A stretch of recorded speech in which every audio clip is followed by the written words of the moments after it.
All right, guys, let's get straight into it. The New Mexico Association of Realtors forms changes. New Mexico, in its beautiful fashion, likes to make things complicated. So, because of reference in the buyer broker agreements and the listing agreements to these information sheets, now they're going to be required for your submission that you also have to get signed. So the first one we're talking about is this information sheet, brokerage compensation. I'm going to be toggling back and forth.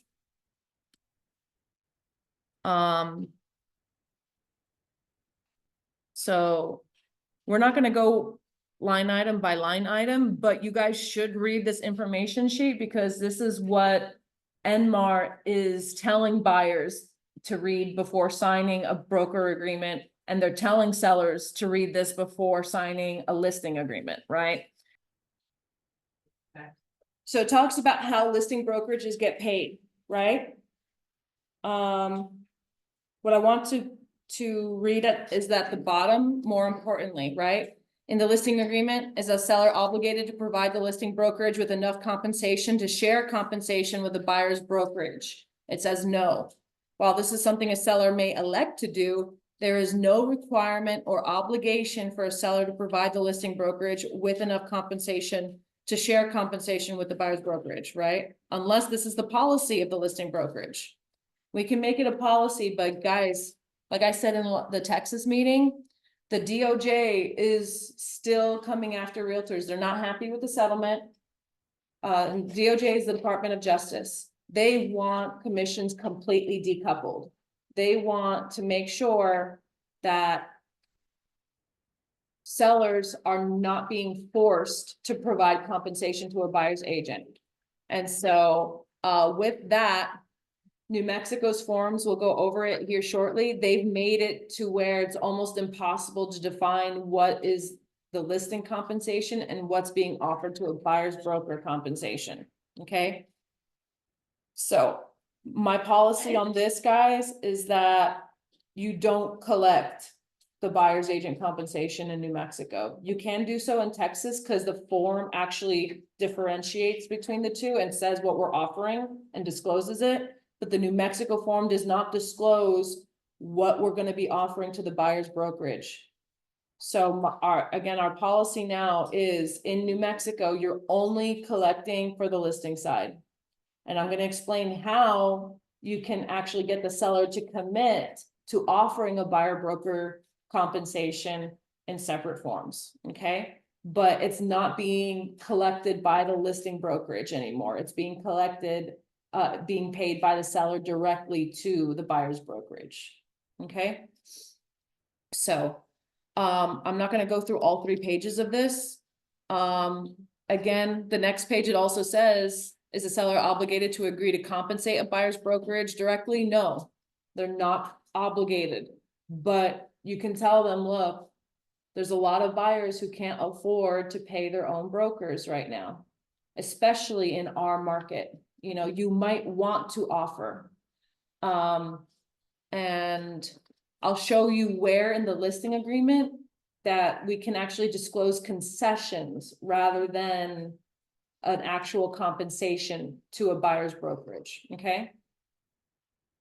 So I'm not going to go through this whole thing. Guys, read this on your own time, right? All 3 pages of this. Okay. Because your clients, you're going to send this to them and they're going to ask you questions most likely. Okay. All right. The next one we're going to go over now is,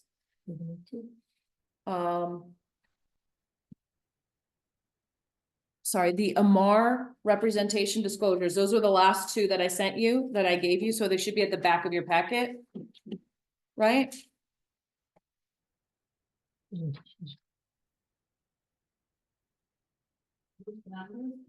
It's the AMAR disclosure, the very last 2 that I gave you. Okay. So we're going to take a look at that one now. So it looks like this, right? This is a form I made to make sure we're disclosing who we're representing in the transaction. This is going to be required on both the buyer and seller side. There's two different versions. One, when you're on the listing side and signed by your sellers, and another one on the, buyer side, disclosing who you represent as the buyer, right? And signed by your buyers.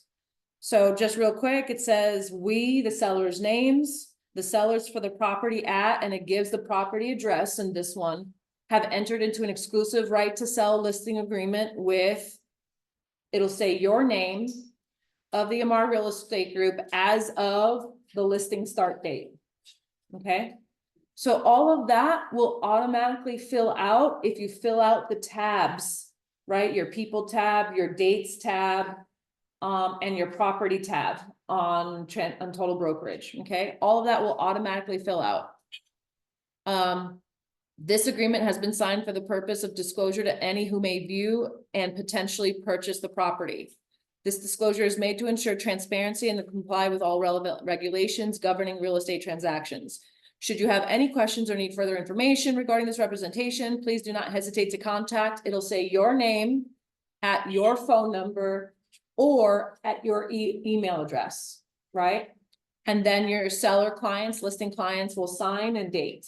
Again, it's already pre-filled out for you. As long as you fill out all those tabs, you can immediately send it to your sellers to sign once it's populated into your transaction, okay? Same thing for the buyer to the listing broker and seller, right? Representation disclosure. This one you actually will likely need if agents start enforcing the NAR rule that we have a signed buyer broker agreement prior to showing. You might have listing agents asking you for a copy of your buyer broker agreement. That's an antitrust violation, in my opinion, right? Listing agents can ask for your buyer broker agreement. You're not required to give it to them. Why should they know the agreement I have with my client directly, right? This satisfies the fact that, hey, and showing proof that our buyer clients are signing this, saying, yes, I am being represented for the purposes of this property by this AMAR agent. That's all you'll need to provide to a listing agent or a listing broker prior to showing. Okay? I'm sorry? No, we're not disclosing what amounts that we've privately agreed to. We're not required to. And again, that's where I feel it's antitrust. They don't need to know. If I agreed to work for 1%, that's none of the listing agent's business. What they need to care about is how much we're going to ask the seller to cover, right? Keep in mind, guys, you're going to get compensated potentially as a buyer's broker from several different sources. Okay, so you might need to fill out several different forms for that, okay? But at least for disclosure, we need to make it very clear to the listing broker and to their seller who we represent, who we're working for. And that's also part of the NAR Code of Ethics, that we make it upon first contact, right? Again, New Mexico normally does a really good job with attaching broker duties to the beginning of every contract, every listing agreement, every offer, all of that. But it doesn't go far enough to say that the buyers or the sellers are affirming that this is true. We're telling them it's true, but now we're actually getting it in writing from our clients. Okay. Now, any more questions on this? This will be required in your checklists on both sides. So it's gonna be the information sheet, that buyer broker or listing broker, right, agreement? The representation disclosure. Representation There's and- going to be more forms. More stuff? Everything, yeah, all of this is going to be required as part moving forward. So, For showing, but this is for showing is for that one. prior. We probably before want to have that showing, one yeah. with us when we're gonna show something to Yeah. someone. The information sheets Yes. and the representation disclosures, yes, are going to be part of your review prior to showing, right? The first one that we The went first one. over. And then we also have another information sheet, and a couple others now. 1100. 1100, and this one. Now I'm gonna go into the next one that's also required, guys, so stick with me. All of this that I'm telling you is gonna be required, so just keep that in mind. Everything that I'm teaching you guys is required, right? So Required for us to give it to them immediately before showing or what? everything that I'm talking about right now is required prior to showing. You have to have this signed. Then you also have to submit it to me for review within 48 hours of them signing it, okay? So let me get there.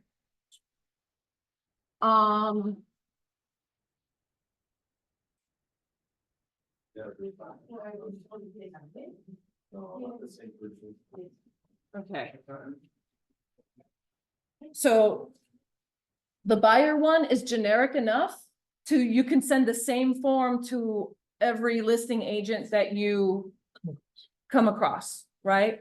So you can send the same one to every listing broker that you're showing properties to, okay?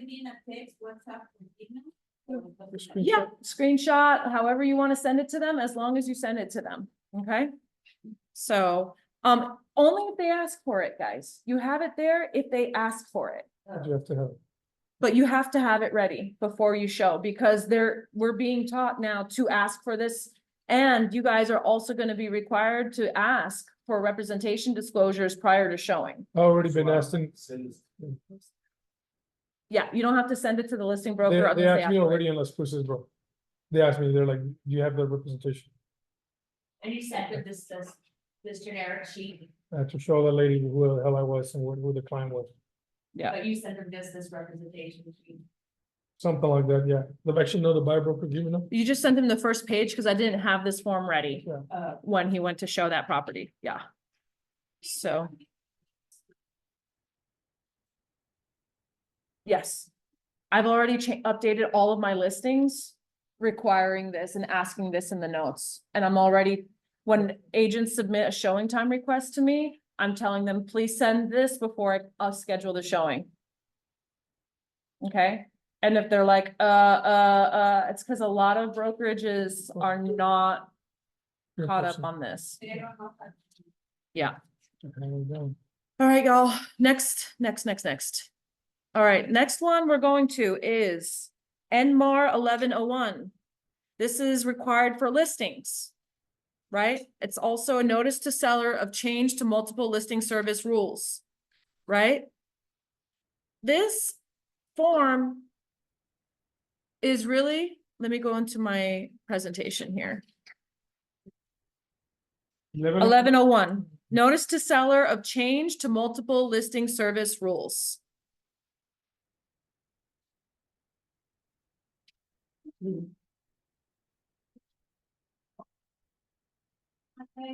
Monday. Yeah. Yeah. Okay. 1106, 1106, 1108, So it should be 1101. 2101. Salute. No, it should be in the beginning of your packet, Asayo.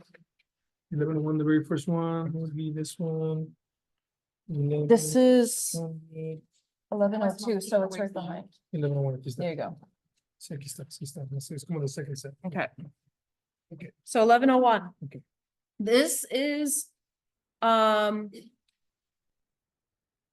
those of you who've already entered into a listing agreement using the old form. This is kind of like an update to the current listing agreement, okay? Effective August 1st, 2024, you'll mark that box, right?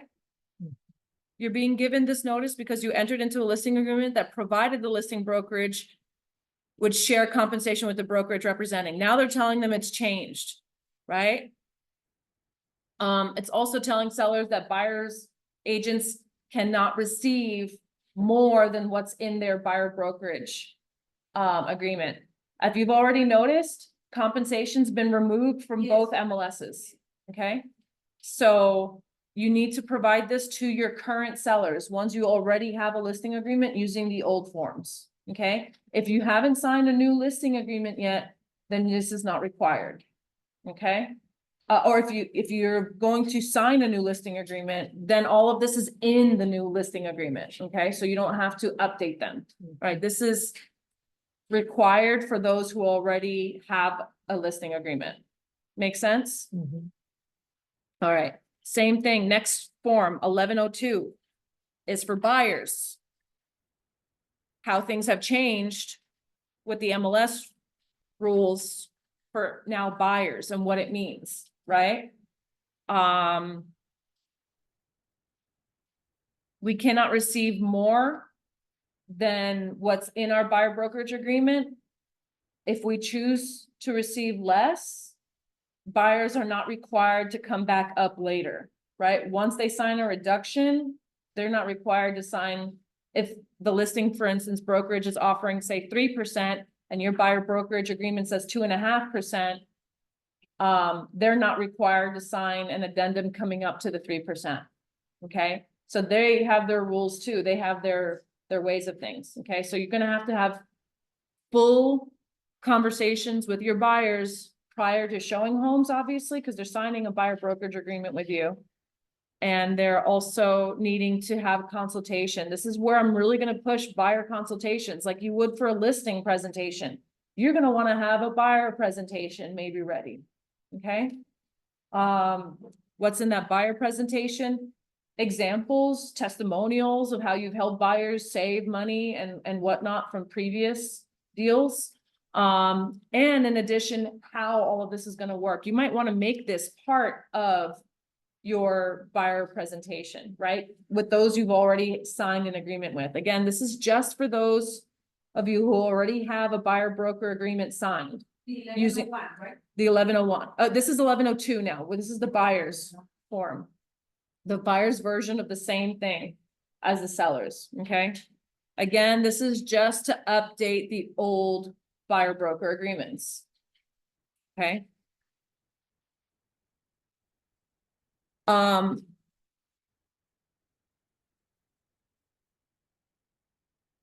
this is this one. This is the buyer one, okay?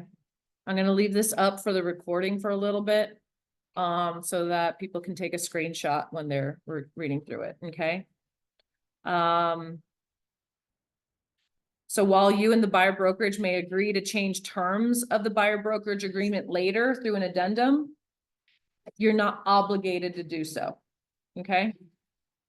In fact, the buyer might say, oh, they're offering 3% commission and you want 3%? No, I'm not gonna change. And in fact, I want you and instruct you to ask for that extra 0.5% towards something else or in a price reduction.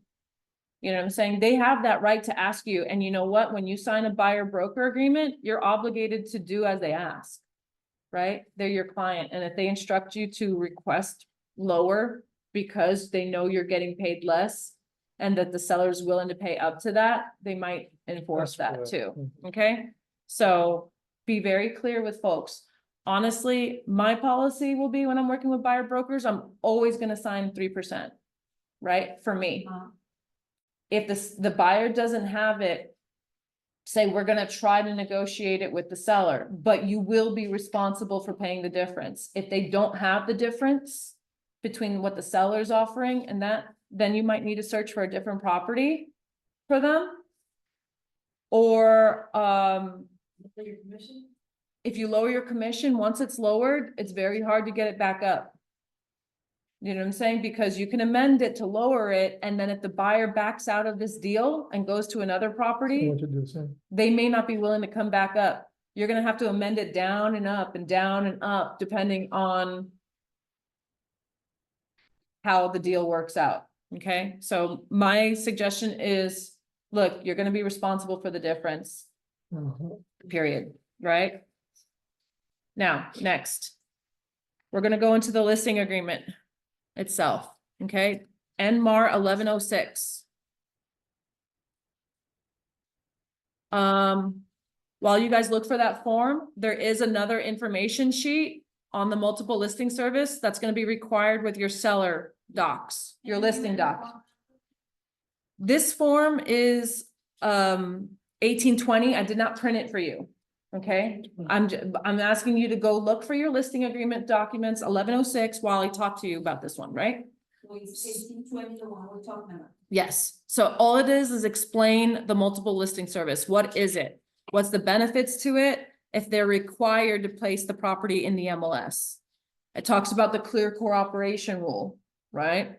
About how our MLS requires us to put any listing we get into the MLS within 24 hours, but they are allowed to sign a waiver, right?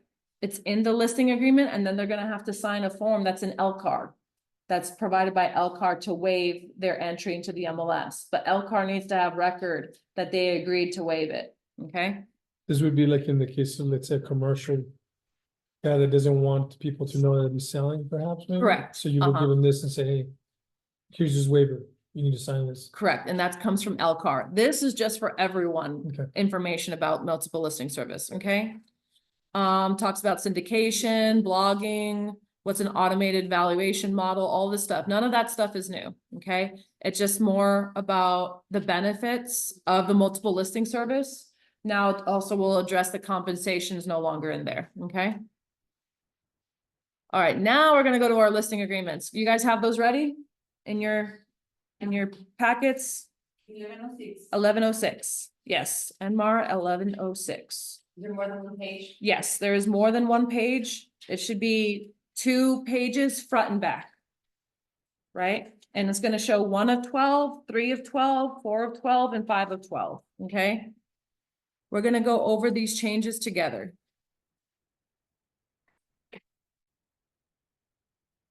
First, Pages, right? I'm sorry? No, pages. No. It's 2 pages front and back. Of course, your listing agreements are 12 pages, right? But what you have is only page 1, 3, 4, and 5. That's all I printed for you because that's where the changes are. Okay? So we're gonna talk next about changes to 1106, 1108, and 4660, okay? These are changes to compensation documents as well as the listing agreement. So first, I want you guys to look on the first page where it says attention seller. Before entering into this agreement, please review AMAR Form 1100. Thank you, New Mexico. Now you're making me send them another document because it's telling them, don't sign this until you've read this information sheet. Okay? So, not if you have questions, request this document. No, before you sign, read this thing. Okay? So now it's a requirement. Okay? That's why I have 1100 as a requirement. So we are in 11061. Page 1. So if you read right here, just follow the screen with me, guys. Attention seller, right? Before entering this agreement, please review. Now, the next thing we're gonna review on this page is the dual representation section, okay? Your seller gets to pick whether or not they want you to have dual representation. But you also, as a broker, get to say whether you're willing to or not provide dual representation. Right?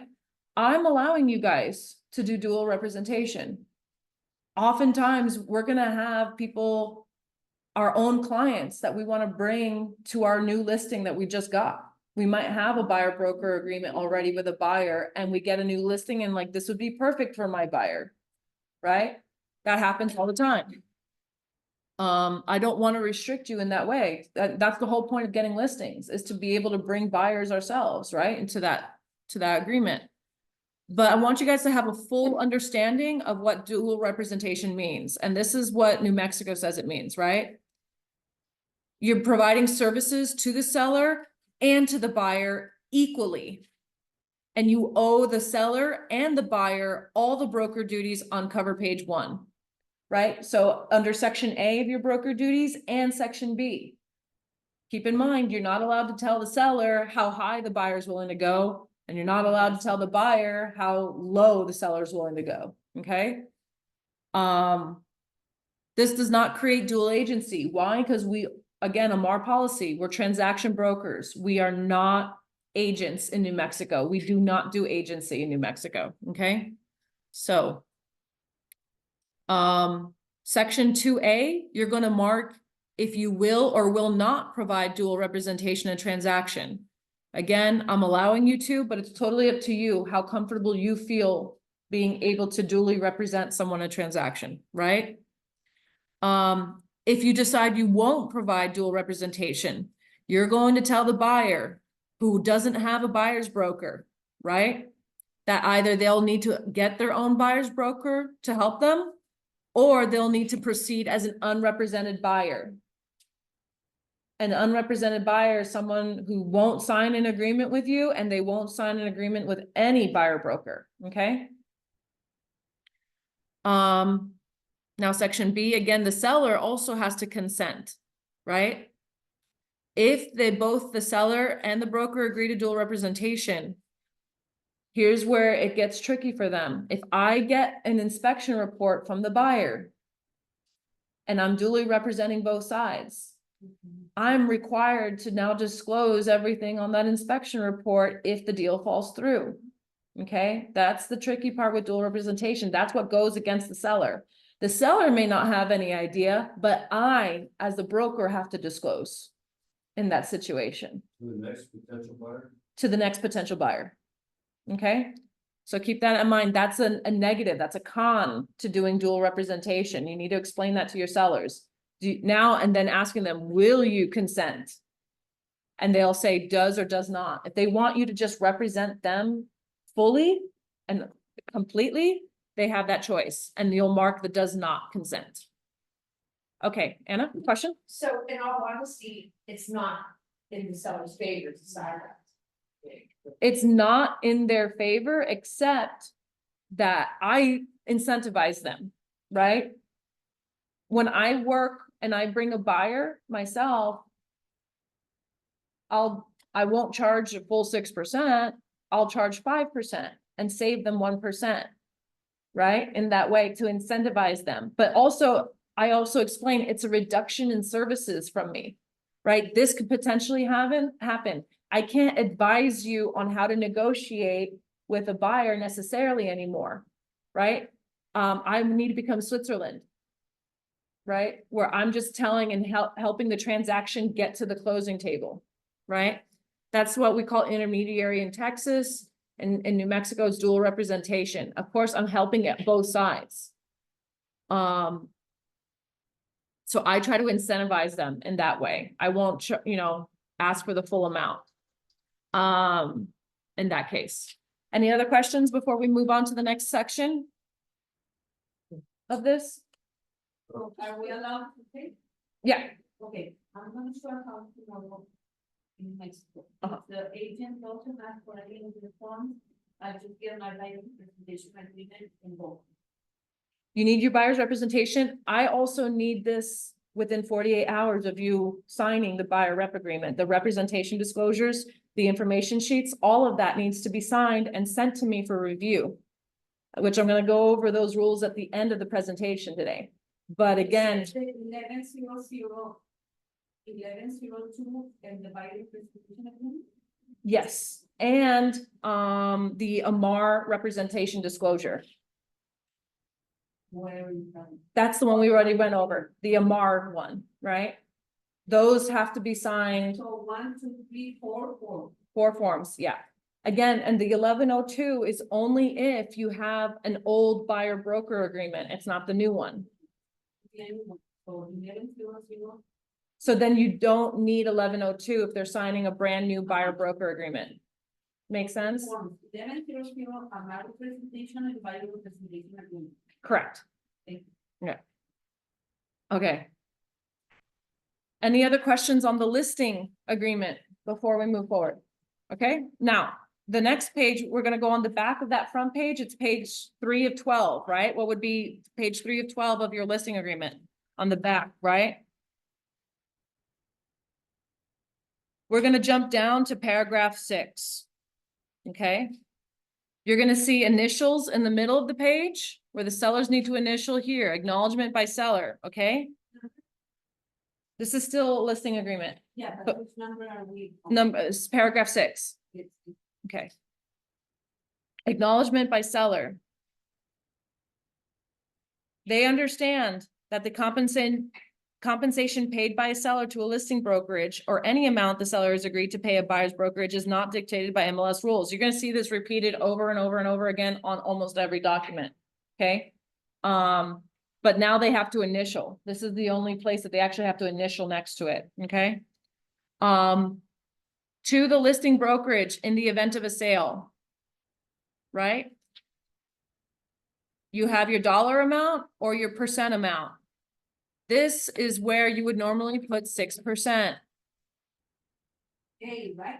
in 6A. But I'm telling you, before you write it in, AMAR policy, we're only collecting for the listing side now. We're not gonna collect for the buyer side anymore. In New Mexico. In Texas, we can, right? Until I get further along with the DOJ. Like, we see what happens with the DOJ in Texas. In New Mexico, because there's no disclosure in this listing agreement about how much we're sharing of that to the buyer's brokerage, they've removed that because New Mexico wants to get ahead because they also recognize what's happening with the DOJ.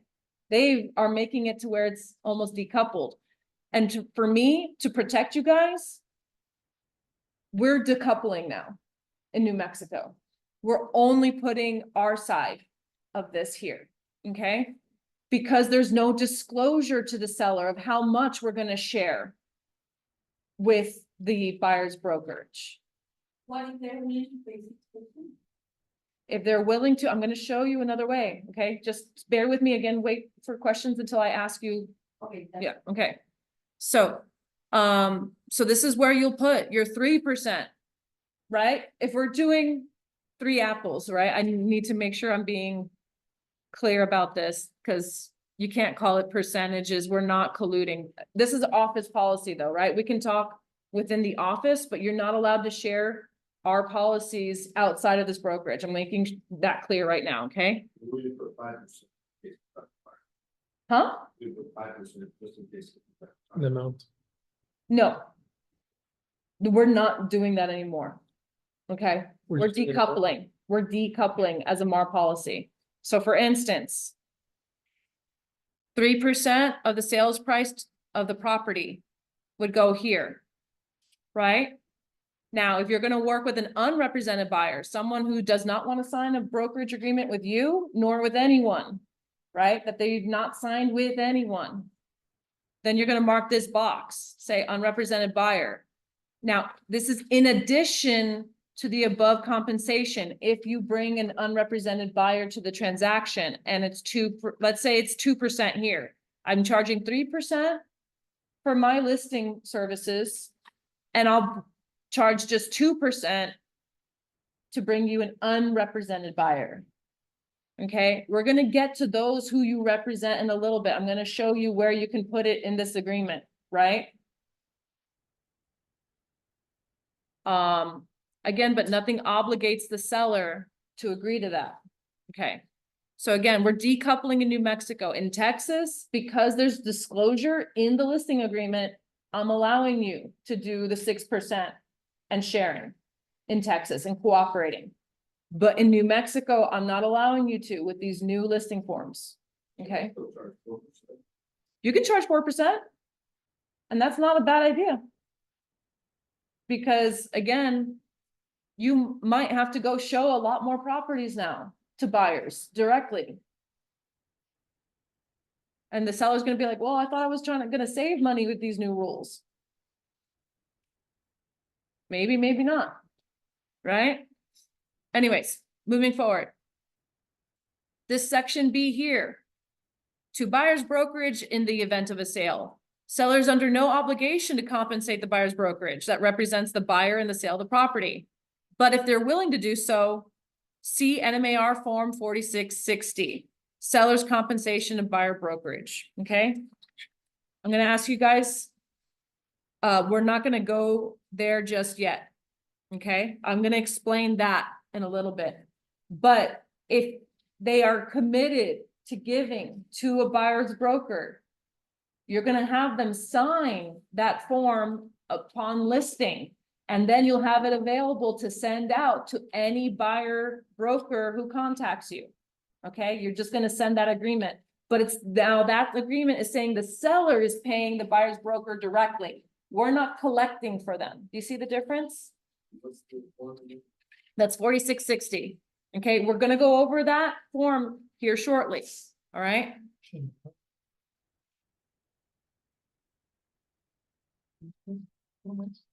Huh? Which one were you in? We're still in the listing agreement, 1106. In the listing agreement? Uh-huh, Damn it. just, everything should be in order. Going to the next page, okay? This is page 3 of 12 of the listing agreement, okay?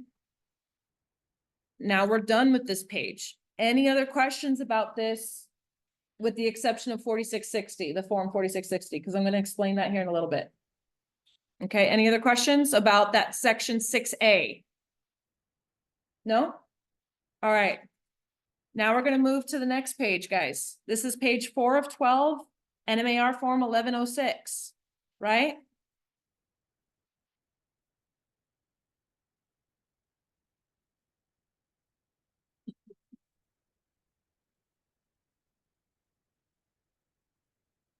Um.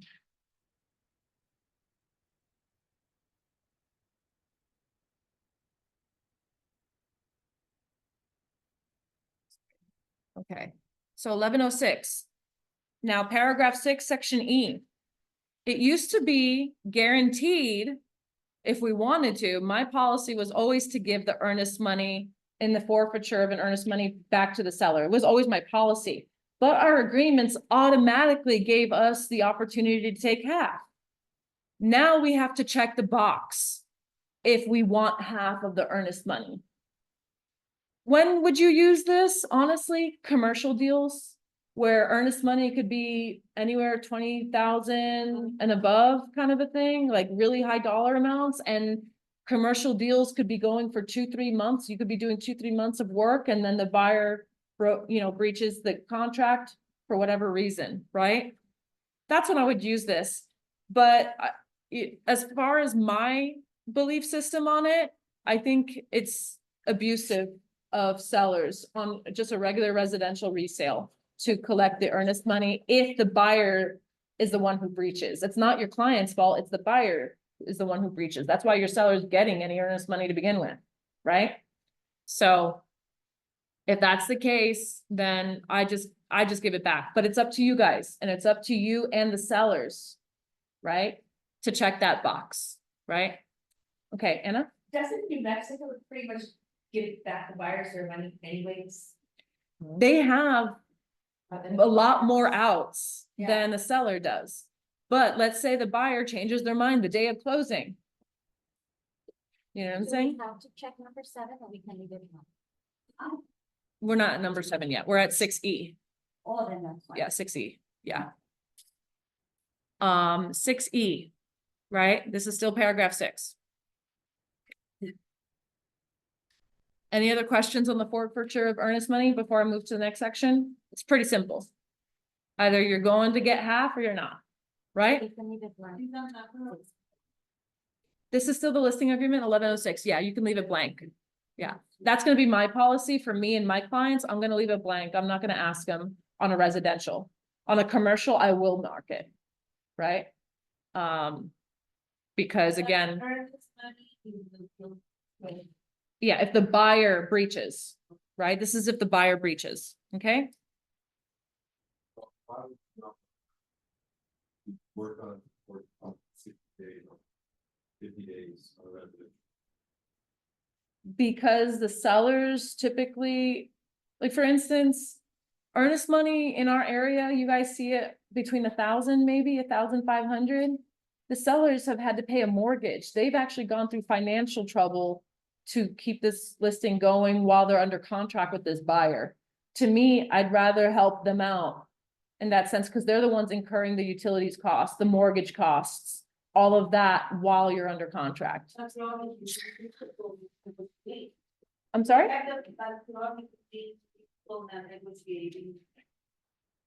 This is if the buyer breaches. We have the right to charge residential. You do. But I'm you allow saying- that. huh? You will allow that. Yeah, I'm allowing it, absolutely. And as far as paying the brokerage, when you do get earnest money and how that's split, I haven't decided that yet. What about doc prep fees or something like that?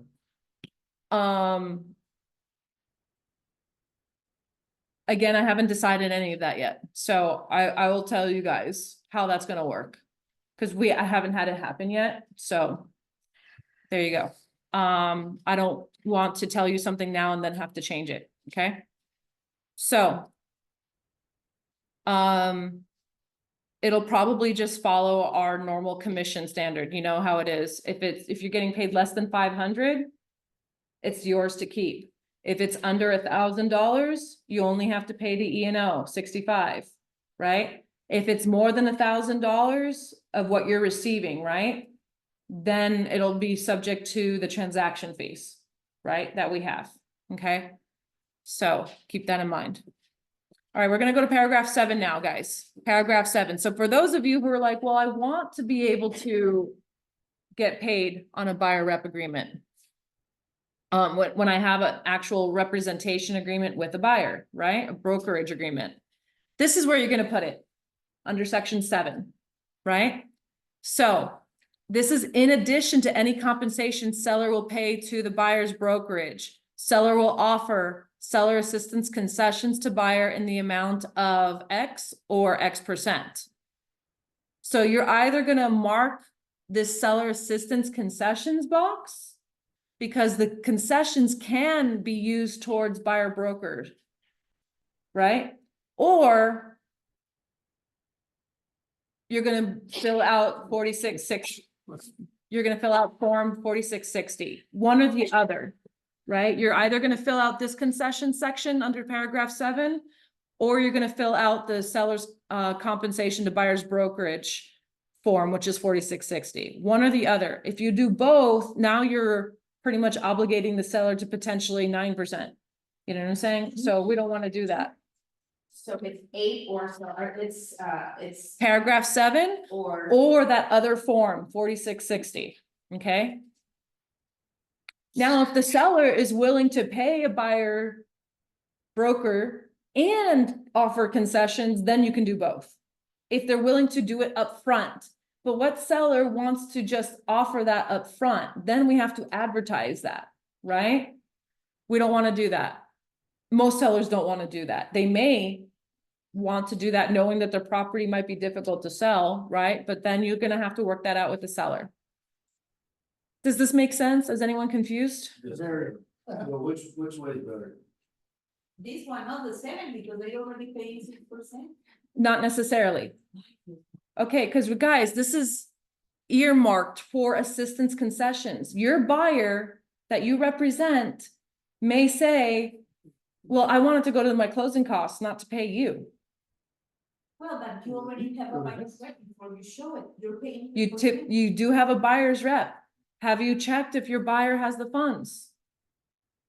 Things like that might change. I've seen buyers, they're like, oh yeah, I'm good. And at the very end, oh, I'm not gonna pay you, Oops. right? So to me, it's better to sign 4660 than this, in my opinion. Okay, you don't have to follow what I do. You need to do what's best for your client's situation. Right. Okay? But to me, in order to make sure that I will get paid as to also bring you a buyer broker, I'm gonna have them fill out 4660. Okay? Now, if they don't want to, they don't have to. That's when you say, okay, that's fine, then anyone that I bring to this property will have to be an unrepresented buyer. Otherwise, I'm not obligated to bring you buyers, Mr. Seller. Oh, but that's your job. No, it isn't. Not under this agreement. I'm not required to bring you buyers if you're not willing to compensate me for that extra service. Right? Wow. Okay. So now we're gonna go over. I want you to skip the back of this page, which is page 5 of 12, and we're gonna go to the next form real quick, but keep this handy because we're gonna come back to it. Okay?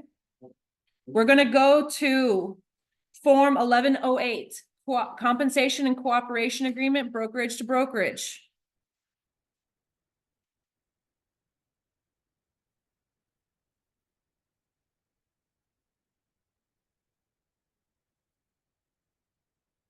All right, so now that I'm decoupling commissions, guys, when are you gonna actually use this form? Because we're not sharing commissions, right?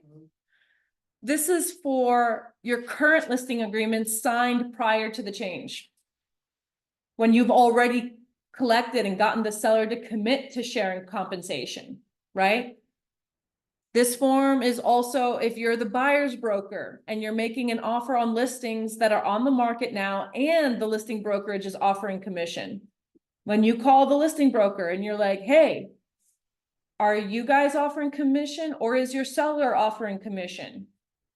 They're gonna say, oh yeah, 3%.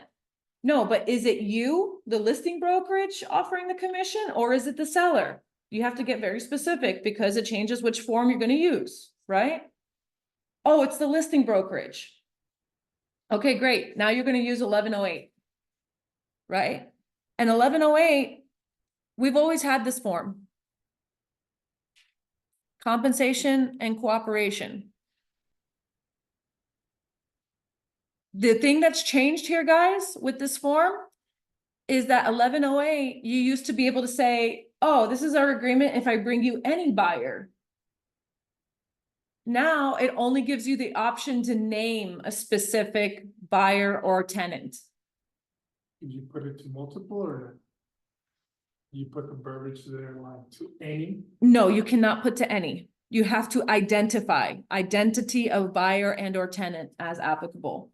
So if you bring multiple buyers to the same property, you're gonna have to have the listing broker sign this several times for each client you bring. Right? This is, the good thing is you don't have to do this at showing, guys.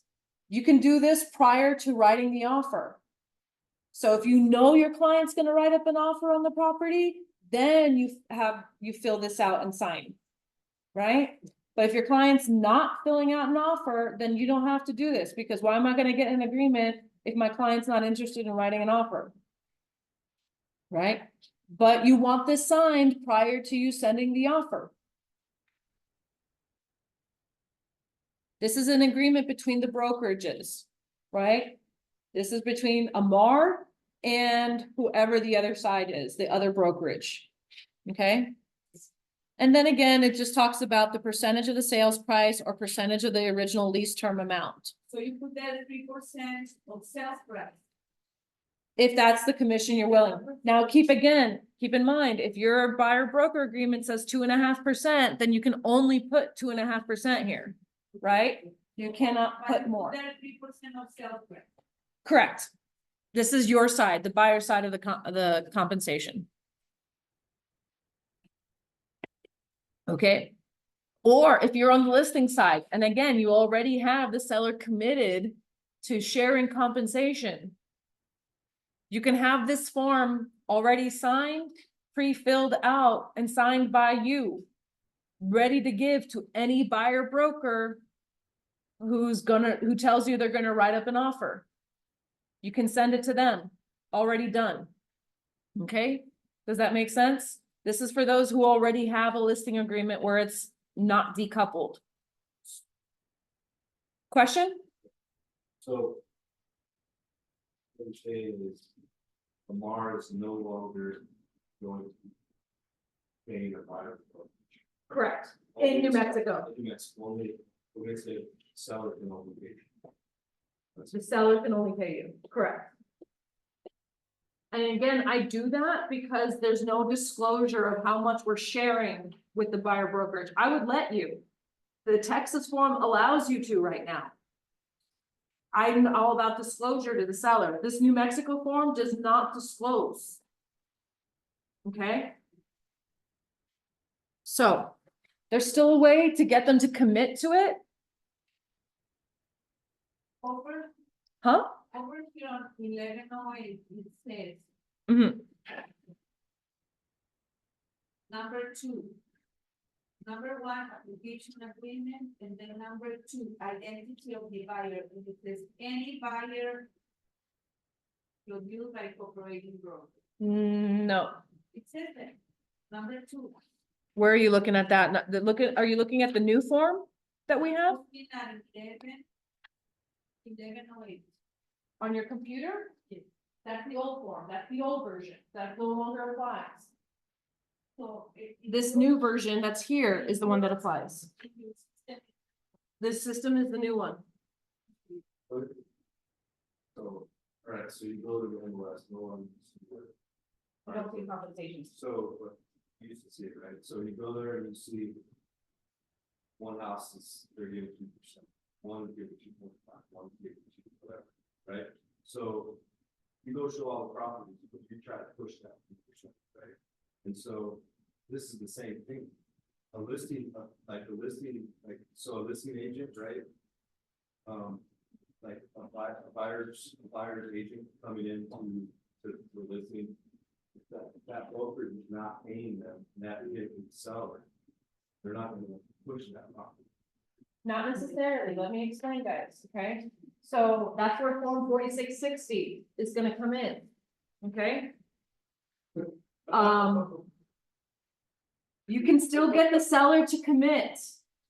We're just getting the seller to commit to pay them directly. It's not us collecting and us sharing. Right. That's the way it's going to happen. And so when someone calls you and says, hey, are you guys offering commission? Yes, the seller is offering 3%. And I have form 4660 ready for you. The only thing that's gonna affect my listing being sold versus, like, you got what I'm saying? Yeah, I get what you're saying, but no longer it's the brokerage Right. offering the compensation. All you're saying is, look, it's the seller paying you directly and he's already signed this agreement. So that's not gonna happen to a seasoned, buyer's broker. No, because they're getting guaranteed the 3%. I even have a form signed by the seller. I just need to send it to you. Right? And that's what I'm gonna explain now. This is the next form. Let's go to 40, actually, before we go to 4660, I need to show you the back of this 1108. All right?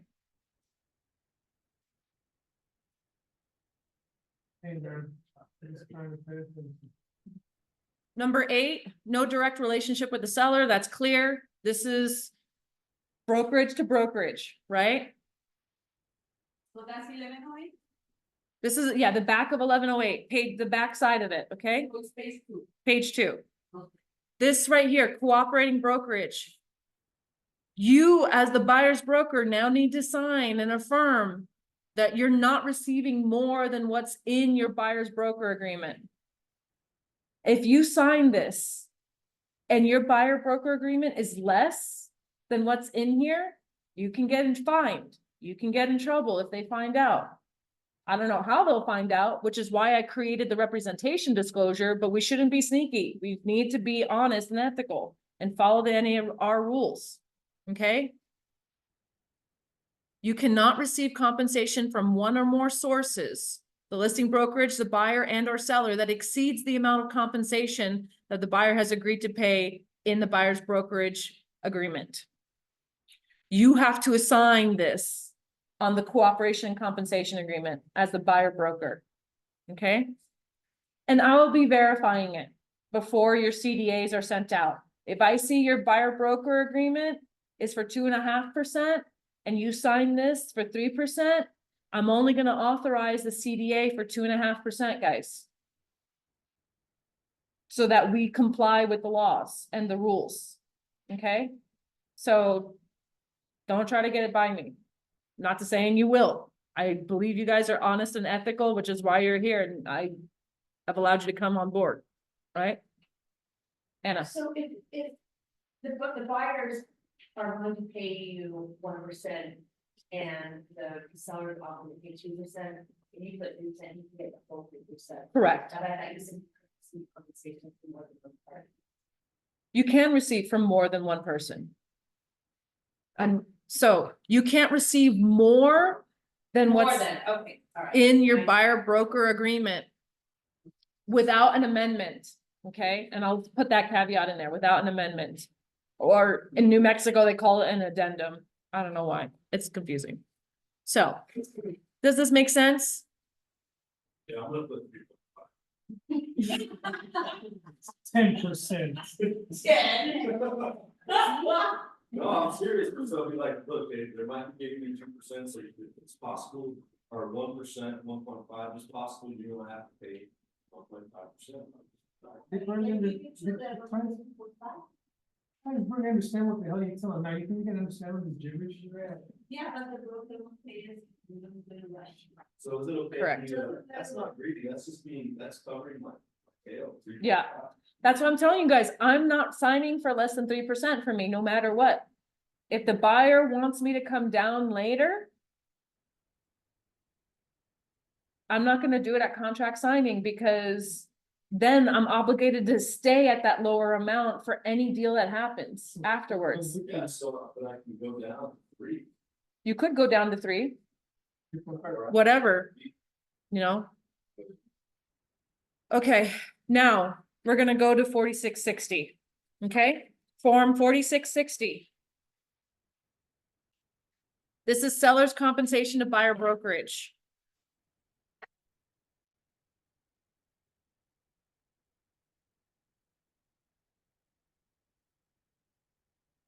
$46.60. You're gonna use this that when you're the listing agent and the seller wants to offer buyer broker compensation. They want to guarantee it, right? Because you're gonna tell them the benefits of it. You're gonna tell them why this is important. Say, look, how many friends do you have on Facebook right now? Oh, you've got 3,000. Great. Now imagine you multiplied that by 2,000. You're 3,000 by 2,000.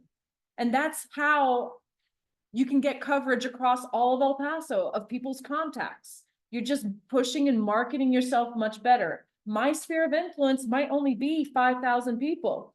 But if I employ every other broker in our area to also be on the lookout for a buyer for you, then your chances of selling and getting the highest dollar increases dramatically. Right?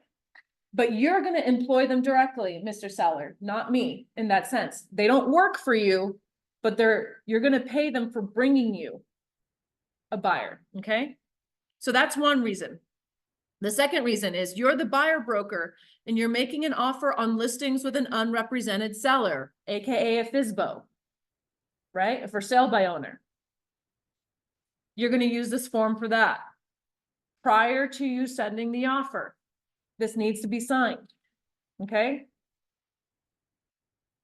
Now, if it's a FSBO and they're like, I don't want to commit until I see the whole offer. There's going to be a different form for that. This is if getting them to commit prior to you sending the offer. If you're on the FSBO side, if you're working with a buyer, putting an offer on a FSBO, okay? So this is for listing or selling. Both. It could be either huh? Either, but I want you guys to look at this as part of your listing agreements, right? When you're talking to your sellers, you're going to get them to sign this and leave the buyer side blank, the buyer's brokerage blank. Okay. So now here's the form itself. You have the property, you have the compensation being offered, right? You're going to fill out 3% or whatever you want to offer to the buyer broker, whatever the seller wants to offer to the buyer broker. Let me correct myself, right? Plus New Mexico gross receipts tax. And you can mark it to any buyer represented by buyer's brokerage at the time of closing or to a specific buyer, right? We're going to mark, if you're making this part of your listing agreement, you're going to mark any buyer. Okay. So you only have to have one version to one brokerage. That form number? This is form 4660. This should have been right after the form 1108 in your packets.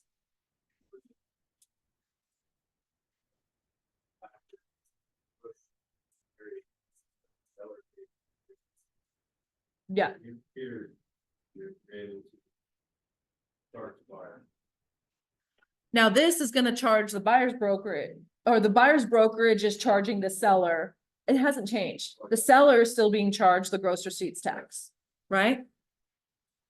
So we're saying, hey, you're gonna pay them 3% or 2% or whatever it is, plus the New Mexico gross receipts tax, right? Again, it discloses to the seller that the buyer's brokerage cannot receive from one source or multiple sources more than that's in the buyer broker agreement, okay? That's what I least, right? This is for either, but I'm focusing you guys on using this with your sellers for listings, okay? You might need to use this when it comes to a FSBO, if you're representing the buyer broker, okay? But this, I want you guys to focus on using it for your listings, to make sure that you can get a buyer brokerage compensation offered, right?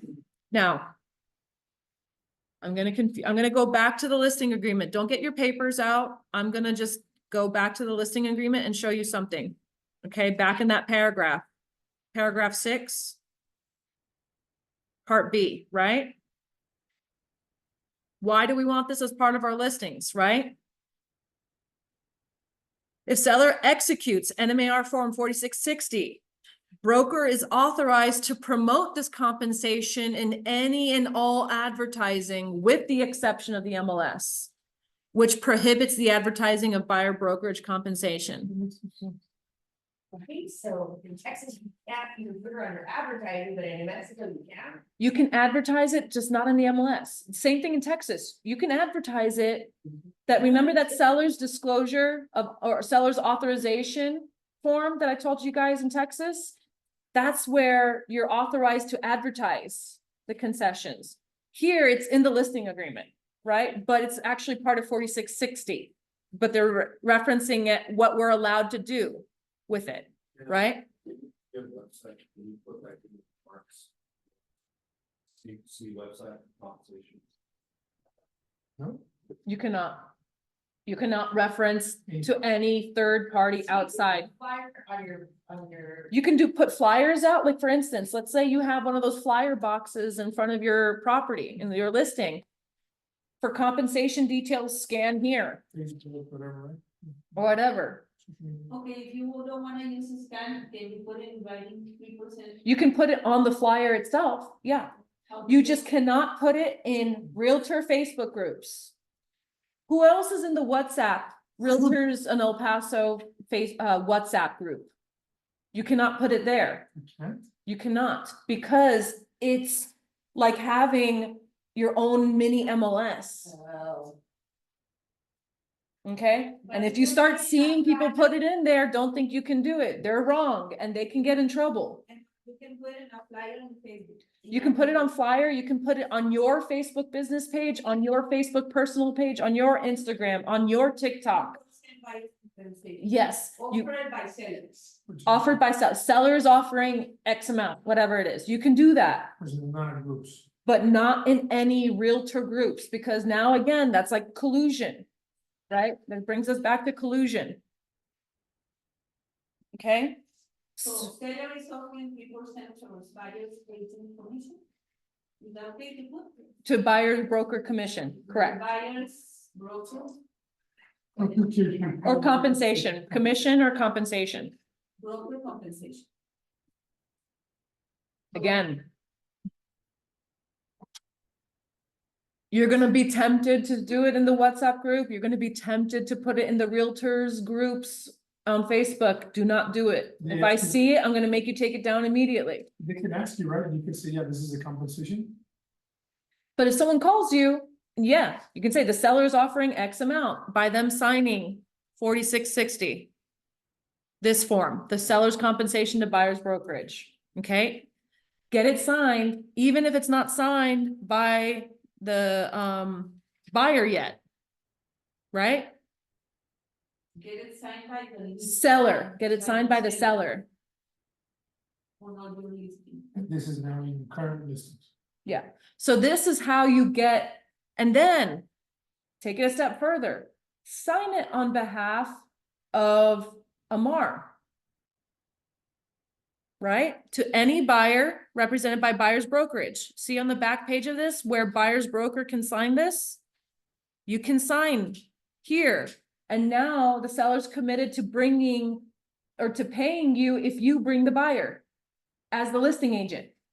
Okay, so you're gonna have to sign this in addition to the listing agreement to make sure that you can bring any buyer that you have a broker agreement with. Okay, this is how you get paid on those you actually do have a representation. But again, keep in mind, guys, you do have to mark the dual representation consent on both the buyer broker agreement and the listing agreement, that they consent to dual representation in order to do that. Okay. You guys have it with you, 1106? Okay. This is where now you're gonna tell your seller what you're willing and not willing to do for an unrepresented buyer. Okay? Section 10A talks about will you or will you not show or open the property to unrepresented buyers? So you know how on your compensation side that you said you would get paid X amount more to work with an unrepresented buyer?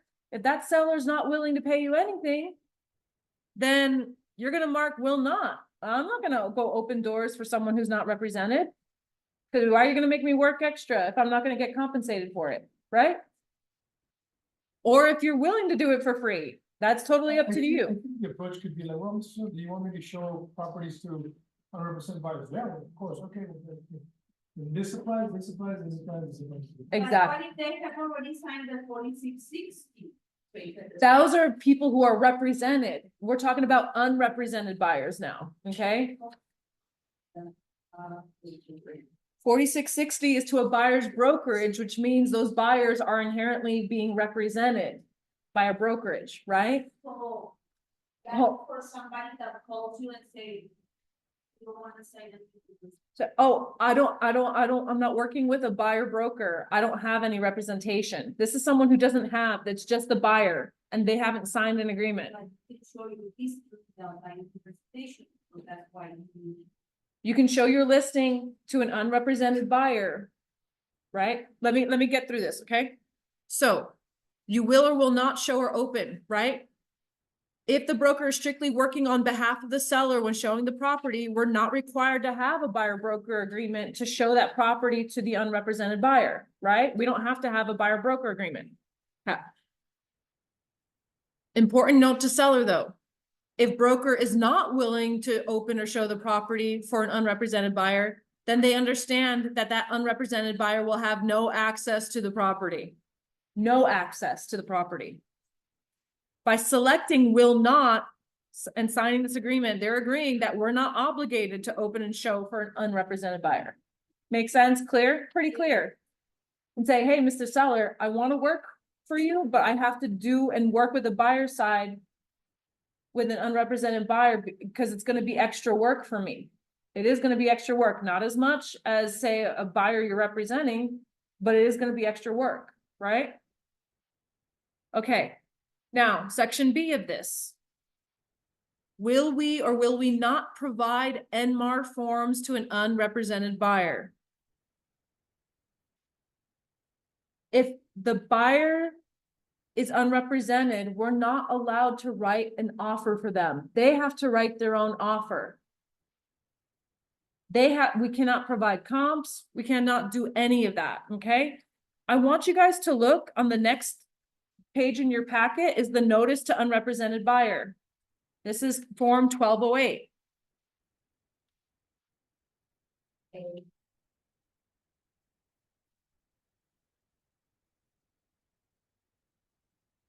Okay, we're gonna hold both of these forms because we're gonna go back and forth to them, okay?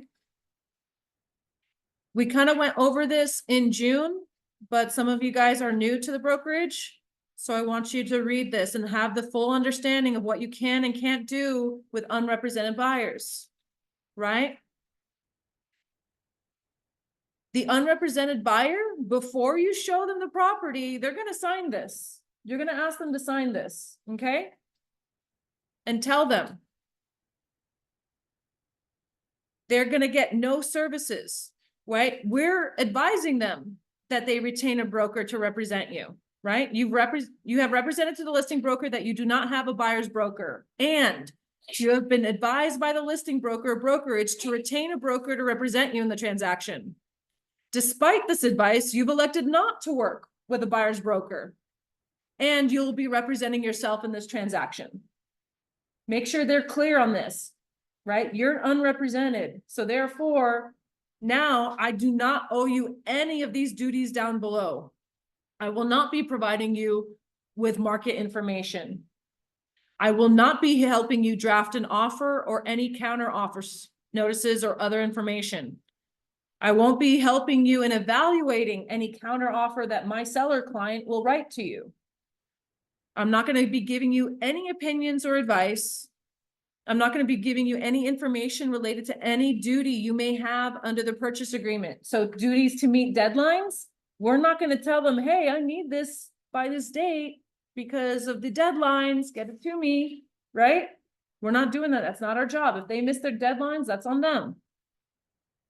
Again, we're not going to help you meet any deadlines that you're required to meet under the purchase agreement. We're not going to help you complete any obligations you may be required to meet under the purchase agreement. Getting things to your lender, ordering a termite inspection that's required by your lender, all of that. You know what I'm saying? We're not going to provide you with information to other service providers, title companies, mortgage companies, surveyors, inspectors, attorneys, whatever it is. I'm not going to give you any information. That's all on you, Mr. Buyer or Mrs. Buyer, to do all of that yourself. You don't want to pay a buyer broker? That's fine. But now this is everything you need to do.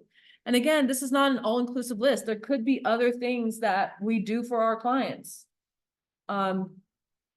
Getting carpets cleaned, whatever. You know, things like that for our clients. So this guy could be like a flipper or something like that, or a guy that's been doing investment properties for a long time, he thinks he knows it all. I was just gonna ask, what kind of person would not want this services? It would be someone who doesn't have the money to pay. And so, Somebody that just wanna see the house, we are allowed to ask for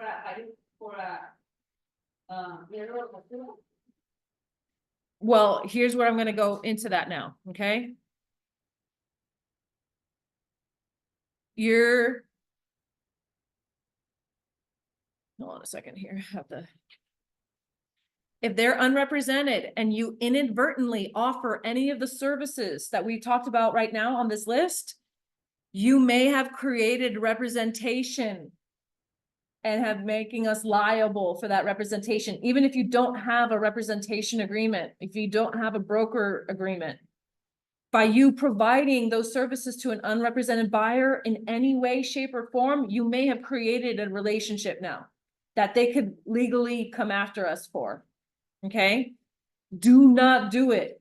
Say, unless you sign this agreement with me to work with me exclusively on this property, I can't provide you that service. I can't tell you this. I can't tell you that. So under your first, sorry. Mhm. In your first call, you should say, well, you're not, you're living inside this. Correct. Before you even show the property, guys, I'm asking you guys to have this signed by the unrepresented buyer, right? If you're the listing agent, right?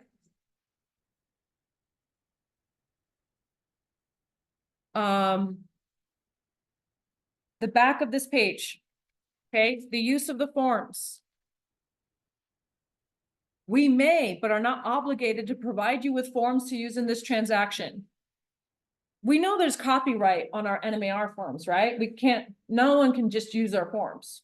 You have to be a member of the Association of Realtors to use the forms. However, Ashley Strauss Martin has said we are allowed to provide the unrepresented buyer with a copy of the forms they'll need to write the offer, right? Okay, and so, here's why we want to do this. Because you might get an offer from a buyer who's using an attorney to draft the offer. If your seller has questions about their offer, are you allowed to respond to your own seller about it? No.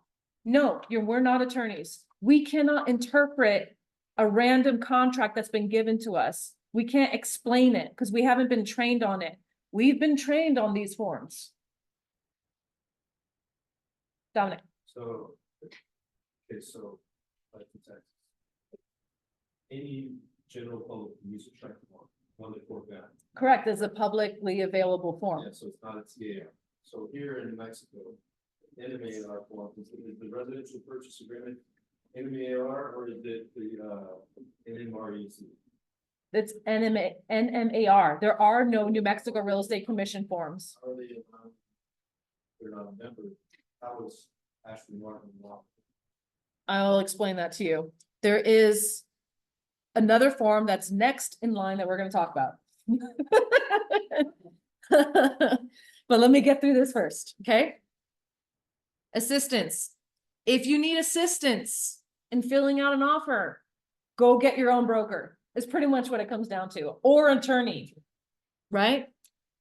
Nothing stops you from later getting a buyer's broker to represent you. This is the crappy part for us who are agreeing to work with unrepresented buyers. At any point in the transaction, that buyer can go get their own broker. Even if they sign up. There is no, well, there is no agreement signed, right? Because they're unrepresented. Even a day before closing.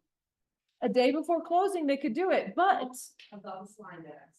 that does not obligate the seller to pay their new broker. No. Because once the contract is executed, you're not changing nothing. Right? I'm still gonna get paid for working with the seller. But if they choose to get their own buyer broker, this is the muddy thing that I need clarification from Ashley Strauss Martin. If say mid-contract, they decide that they're gonna get their own broker, does that mean I no longer get the unrepresented buyer compensation from my seller? She doesn't clarify that. Does that go away? Do they have to remain unrepresented through the end of the transaction? My estimation is yes, that they have to remain unrepresented through the closing, because that's when our commission is earned and payable. Right? That's my interpretation. But you need to let that buyer know, this unrepresented buyer, that they can go get representation at any point. Okay? And then all that work they did for the unrepresented buyer leads to nothing. Right? Unfortunately. You gotta get to commit. Gotta get them to bid and then. Yeah. Just say, look, Mr. Buyer, just let me represent you on this one property. I'll just represent you on this one property because it's my listing, and you're gonna agree to dual representation, and you don't have to worry about any of this because the seller has already authorized payment to me. Deadlines or whatever, forms, explanations. Mm-hmm. Whatever it may be, okay? So, but you're still gonna come across where a buyer does not want to agree to you with you on anything, does not want to sign anything, okay? So I'm telling you this now, this is what we have to give that notice to them, right? Your decision to proceed in this transaction without the representation of a broker will not automatically result in a reduction in the amount of compensation the seller will pay the listing brokerage under the listing agreement. And so a lot of buyers think they're gonna get a lower price, or they're gonna get some sort of benefit by not having a broker with them. That's not true. Right? Our seller is agreeing to compensate me whether or not you have a broker. It's the same as it's always been. Okay?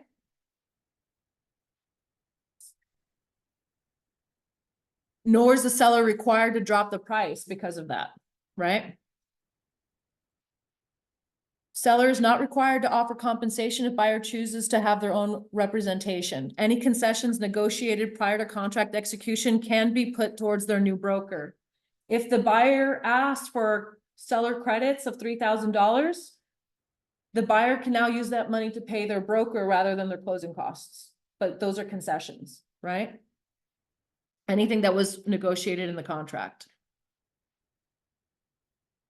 AMAR policy, they can also request mid-contract, encourage those unrepresented buyers to make you their broker, that you can officially now do things for them.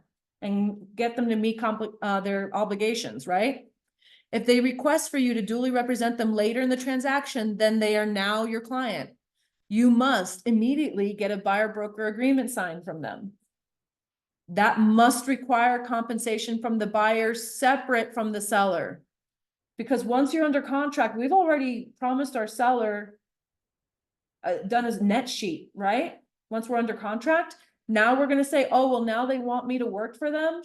So now you're gonna pay me more, Mr. Seller? No, right? Like, so for instance, I'm gonna make this explanation, right? Let's say in your listing agreement, you have your 3%. If you work with an unrepresented buyer, you're gonna pay yourself 2%. And your seller signs the 4660 offering 3%. So it could be 6%, right? That unrepresented buyer says mid-contract, this is too difficult for me, I don't wanna do this anymore on my own. You're gonna get the buyer broker agreement signed for 3%, not 2%. Because now that 4660 form is gonna be signed by AMAR, that offered the 3% from the beginning, right? The unrepresented buyer, you would have only gotten paid 2%. Now you've given yourself a 1% increase in commission by getting them to commit to dual representation with you with a buyer broker agreement. 1%. 3.5. No, 3%. No, you still want the contract to say 3% because you know you're gonna get 2% from the seller. Then, but you need to tell that buyer, you're responsible for the 1% that the seller was not willing to pay originally, okay? Does that make sense? Because we don't want to now all of a sudden tell the seller, oh, you know, it was only gonna be 5%, but now they want me to do all this extra work for them, so now you're responsible for paying me an additional 1%. They're gonna be like, well, that's not my benefit, why would I want you to do that? You're gonna make the buyer pay that difference. That's our policy, okay? Any questions? Are you guys confused about that? Do you need me to write it on a board? What if they say no? Maybe. If the buyer says no, then you stay unrepresented. I can't sign a buyer broker agreement with you, and you're gonna still have to do this on your own. Yeah. Because I'm not gonna change the terms of the current contract and deal you have with the seller, because now this has become too difficult for you. We warned you from the get-go, that this, all the things you were gonna have to do. And then they agree to sign it. Okay, I'll meet you here at so-and-so time, please bring proof of funds. Before showing, send me proof, that's another thing, I'm gonna get into that, hold on. That buyer broker agreement, if they do agree to it, right? It must include the property address under the identity of properties market area, right? And they must consent to dual representation. Keep in mind, again, if they request for you to duly represent them later in the transaction, they're now your client. So not only do you get the buyer broker agreement signed, you're going to get information sheets as required in the checklist sent to them and signed, and you're going to get the AMAR representation disclosure signed. Okay, for the purposes of this. Okay. All right, now let's go to the 1208A, use of NMAR forms by an unrepresented party. Okay, it's 1208A, it should be the next document in your packet. Okay. This form you use when you're either the buyer or seller is unrepresented. So if you're a listing agent or a listing broker and the unrepresented buyer comes to you and they want your forms, the NMAR forms to fill in, you're going to use this form. If you're working on the buyer side and you're writing up an offer to a FSBO and they need like a counter offer form, you're going to also have them sign this. Okay, that you're going to provide the counter offer form for them. Repeat that, please. If you are on the listing broker side and you're working with an unrepresented buyer and they want to use the New Mexico Association of Realtor forms, you're gonna have them sign this and initial it, I should say, just initial it. Same thing, if you're on the buyer side and you're working with a FSBO, a for sale by owner, an unrepresented seller, you're also gonna have the seller initial this, okay? That's why it says unrepresented party form, okay? Now, this is disclosing to them, and I'm gonna read this to you, right, at the beginning of this form, to answer your question, Dominic, about how this is working with there's a copyright, okay? Only NMAR members and those authorized by NMAR can utilize these forms. For the benefit of the broker and the broker's client, you're being provided NMAR forms for use in this specific transaction identified below. This is to benefit our client. Because our client can come back and sue us saying you had a potential buyer and because you refused to give them any forms to write up an offer, you prevented the sale. Right? Our sellers can come back and hold us liable for that. That's why NMAR is allowing this, right? This is for a specific transaction and a specific client, right? So now here, you're gonna put your brokerage information, all this should automatically populate, the date that you're sending this, the broker's client, so our seller, if we're on the listing side, right? And the address, right? And have them initial. Initials signify that the buyers and or sellers has received and reviewed this notice. So now, AMAR policy. Prior to giving any forms to anyone, so that they don't go and use these forms for 20 different offers down the line, right? The only thing you're gonna fill in for an unrepresented buyer or an unrepresented seller is the buyer and seller names under the parties to the transaction. You're gonna fill in the property address and the legal description. Then download it and send it to them, fully empty. Right. Yeah, the form, like with no template, no nothing checked, right? Their names, the property address, and the legal description. Transaction information. Exactly. This is for any offer, for purchase agreement. Any form that they need to write an offer.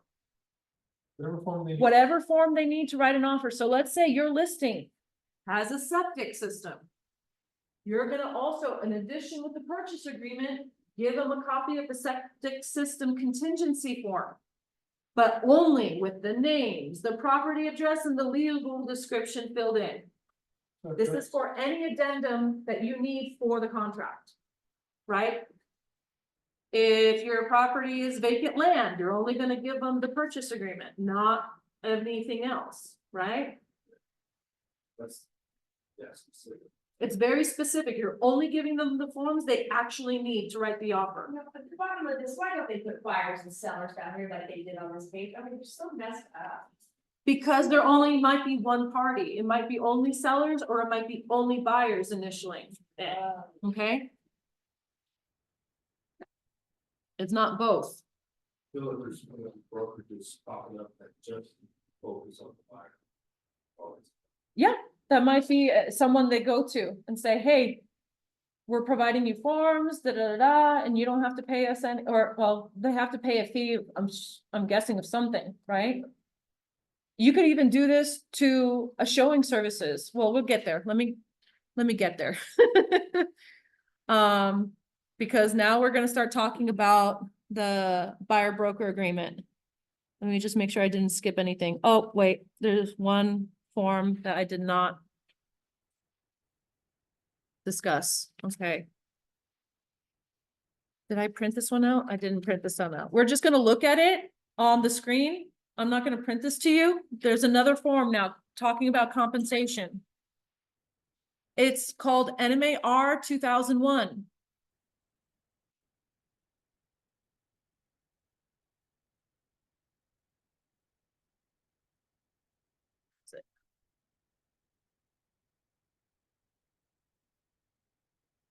Da-da-da-da-da. I'm just looking at it here. Yeah, we're just looking at it on my screen. I did not print it out for you, okay? I did not pull it up here. Okay, 1 second, guys. That's why I didn't print.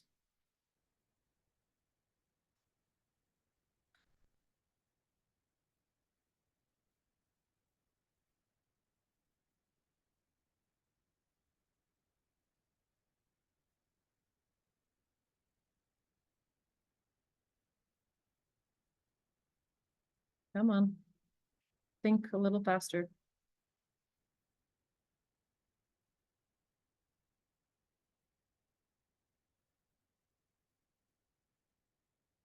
What's up with this computer?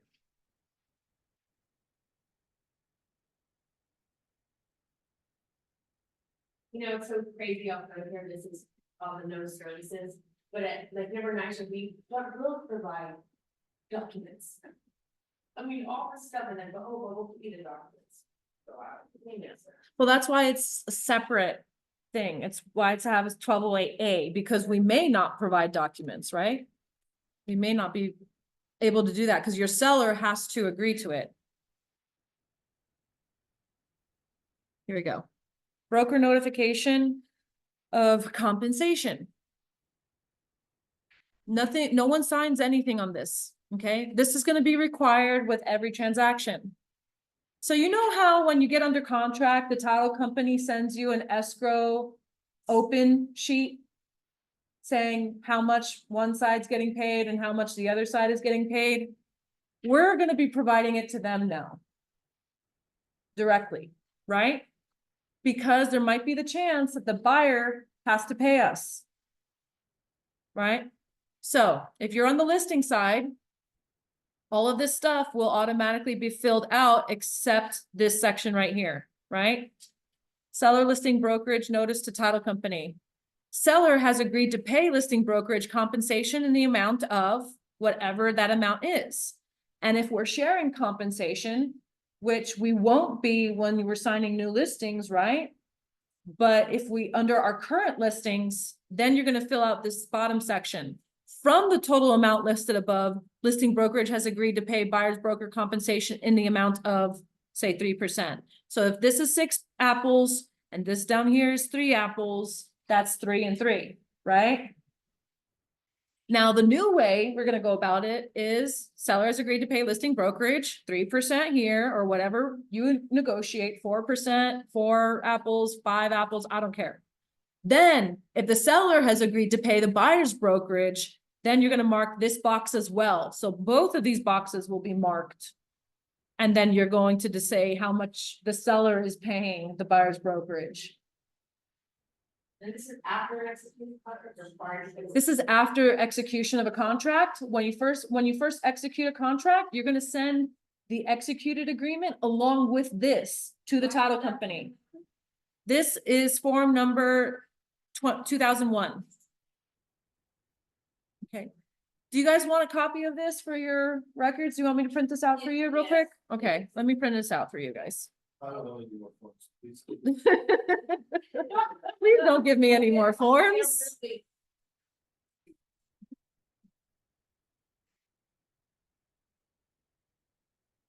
Sorry, 2001. Now, there's a way that if your buyer is paying you and you're on the buyer side and they're paying you directly and they're not getting any compensation or concessions from the seller, then you're gonna mark this bottom. Buyer's brokerage notice to title company and or letter or lender. And you're gonna mark down here, buyer has agreed to pay buyer's brokerage compensation in the amount of X. Nice. Okay? Gotta love it. Now, I hate to put this in this situation to make you guys think, okay? But yes, because forms should be there to be easy. We're just supposed to fill out spaces, check boxes. But let's say the listing brokerage is paying 1%. The seller has agreed to pay an additional 1%. And the buyer's broker has now got 1% remaining. How would you fill this out?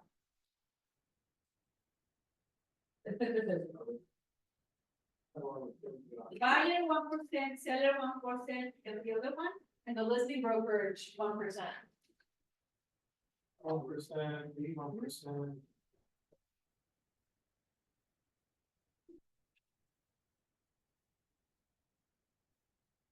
You would fill out all 3 boxes. Let me just make that, yeah. So, or actually, if you're on the buyer side, you would only fill out 1% here. The listing broker would have to fill out the other 2% here, right? Does that make sense? So if you're on the buyer side, because you're talking about the brokerage who's completing the form, you can't complete this form on behalf of the listing side, of the listing brokerage. You can only fill it out for your side on the buyer side. Then send it to the listing agent for her, or the human to sign to get the other. Or vice versa,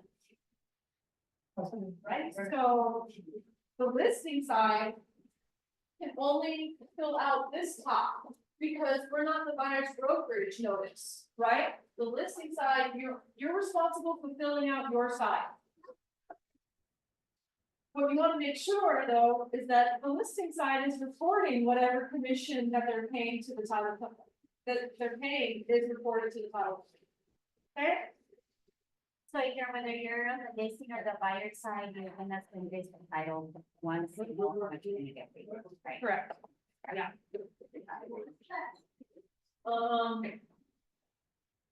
If the compensation changes at any point during the transaction. Yes, there will be an addendum. And you're gonna need to refill this out.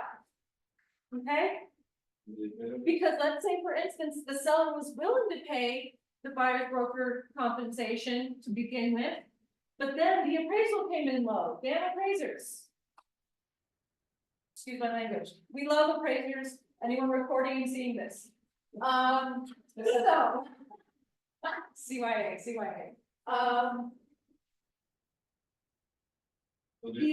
Now the seller's no longer willing to pay your buyer broker. So now you need to send them a new notice saying the 3%. Right? Because now your buyer's responsible for paying you. They can back out, they can buy it. They sign that they will, yeah. So. If it's a compensation between listing brokerage and buyer brokerage, no, that cooperation and compensation, because we, as the brokerages, are promising to pay. It's not up to the seller to change that, right? But if the seller's agreement was to pay that amount, they can change it. They can say, well, I'm not willing to come down in price unless we get rid of this. Negotiation. It's a negotiation tool. So they're better off paying. They're better off paying $46.60. Yeah. Ay, piensa que era la pay, la amiga está totalmente durmiendo.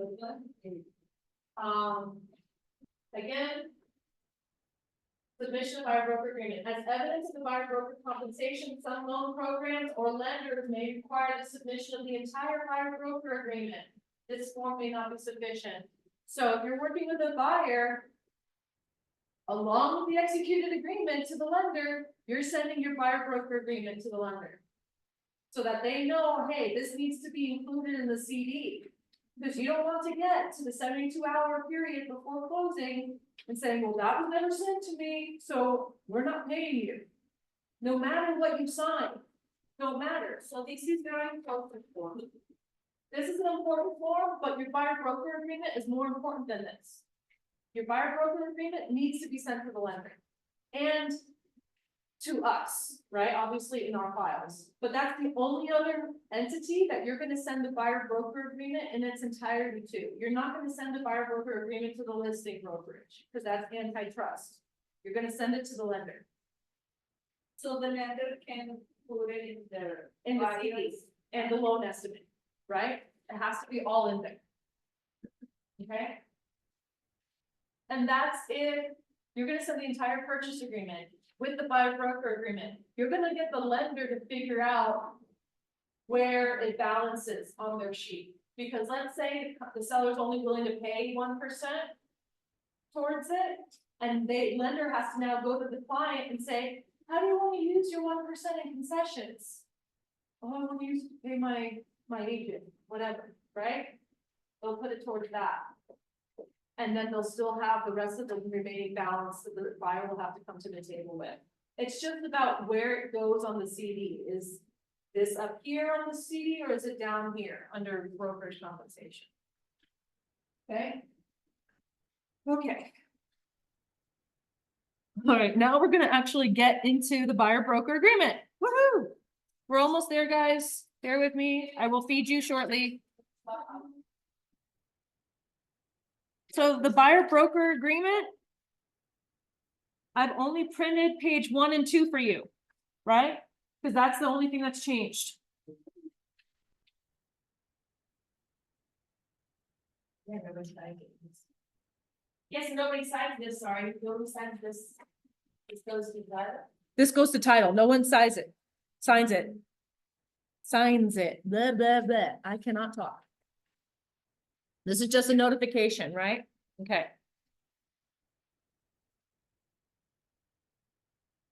So we're going to talk about changes to the buyer broker agreement and the new forms. There's the short form, also in New Mexico. There's a termination addendum that's new this year, and there's a compensation addendum, or AKA amendment, if you're going to amend your compensation, okay?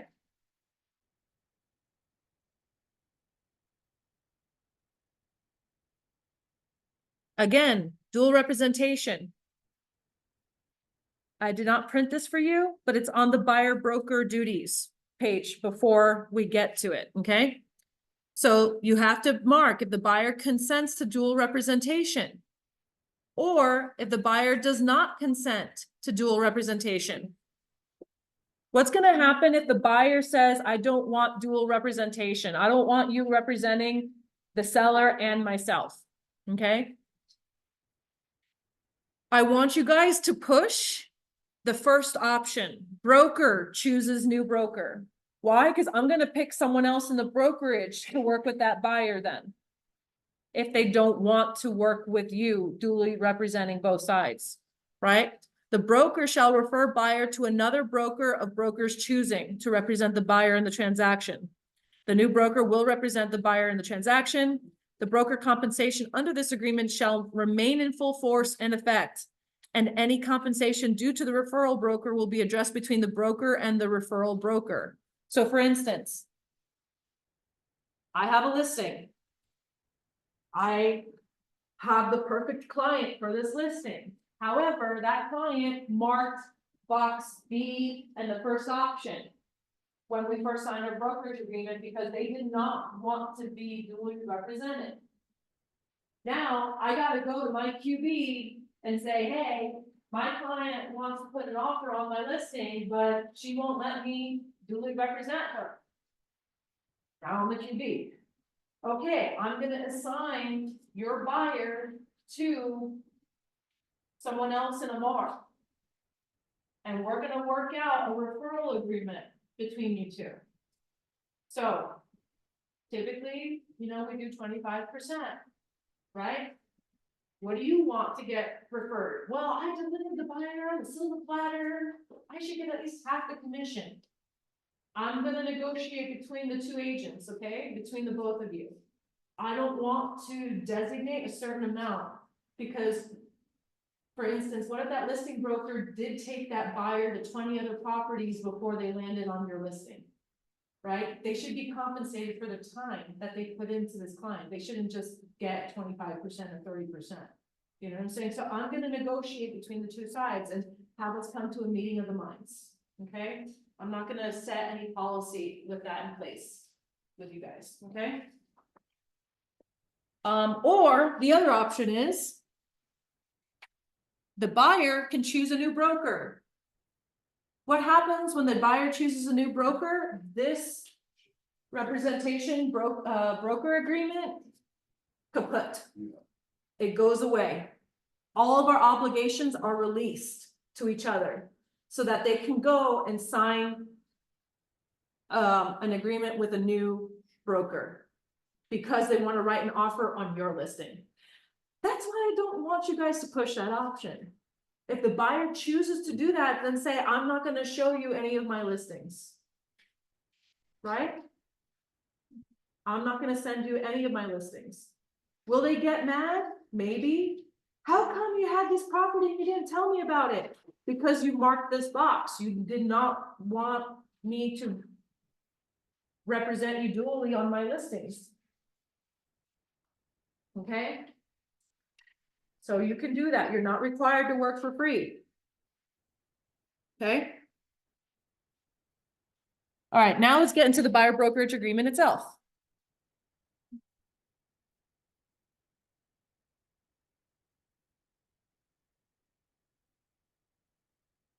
Okay. Under the buyer brokerage agreement, I printed out the first page, right? And that shows before entering into, where is it? Before entering into this agreement, review NMAR Form 1100. Again, that's why I'm making it required, okay? It's at the beginning of the agreement too. And by entering into this agreement, you're saying that you have not signed another buyer broker agreement that conflicts with this agreement, right? So if you signed a buyer broker agreement for one property with another broker, and now you're going to sign this one, and this one's all inclusive, you can do that, but you just cannot write the offer on that one property they signed a buyer broker agreement with previously. Okay, you can do anything else in the county or the zip code or however you define it, but you cannot go to that property. Does that make sense? I could just check, All inclusive. all inclusive. And then the general location, that should be a zip code. That should be a county. That should say a city, right? Under section 2A1, right? That's not new. That's nothing new, right? We're on the buyer broker agreement, the first page, page 1 of 5. But 1206A? 1206. No, not 1206A, 1206. Okay? 1206. Now, I'm going to have you guys flip that page and go to the back and look at paragraph 4. This is what's changed, 4B and 4C. Okay, what's changed?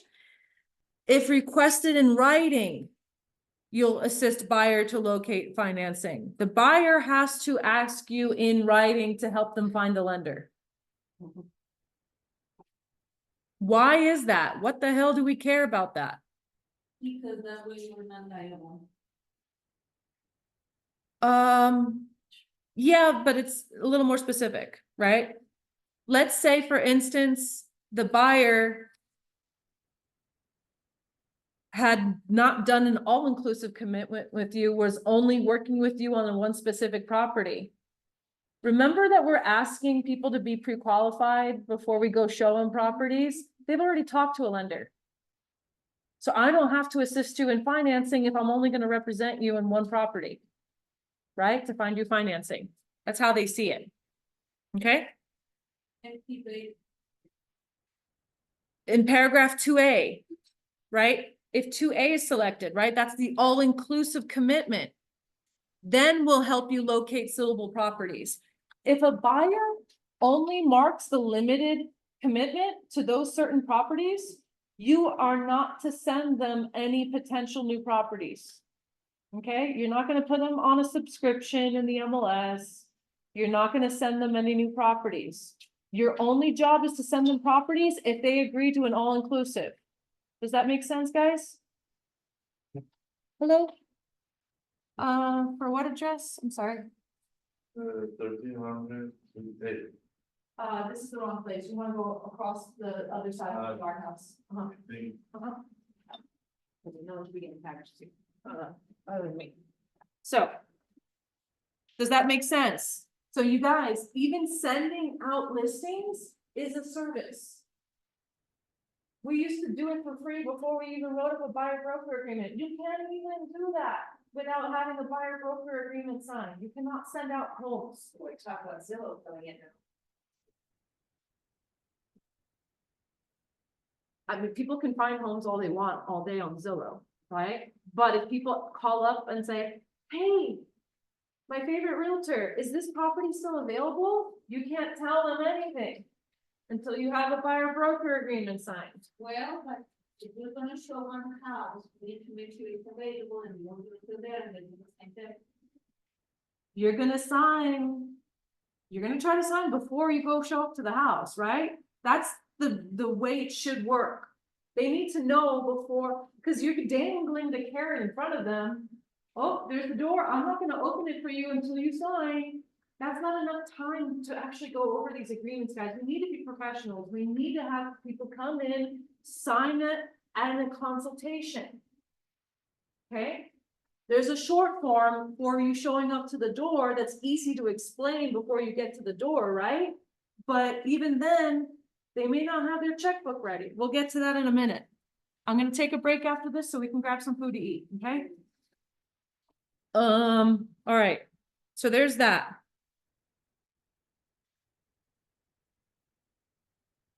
So if only providing brokerage services for limited properties, then this provision does not apply. Now, at the very bottom of this page 2, okay, this important note here.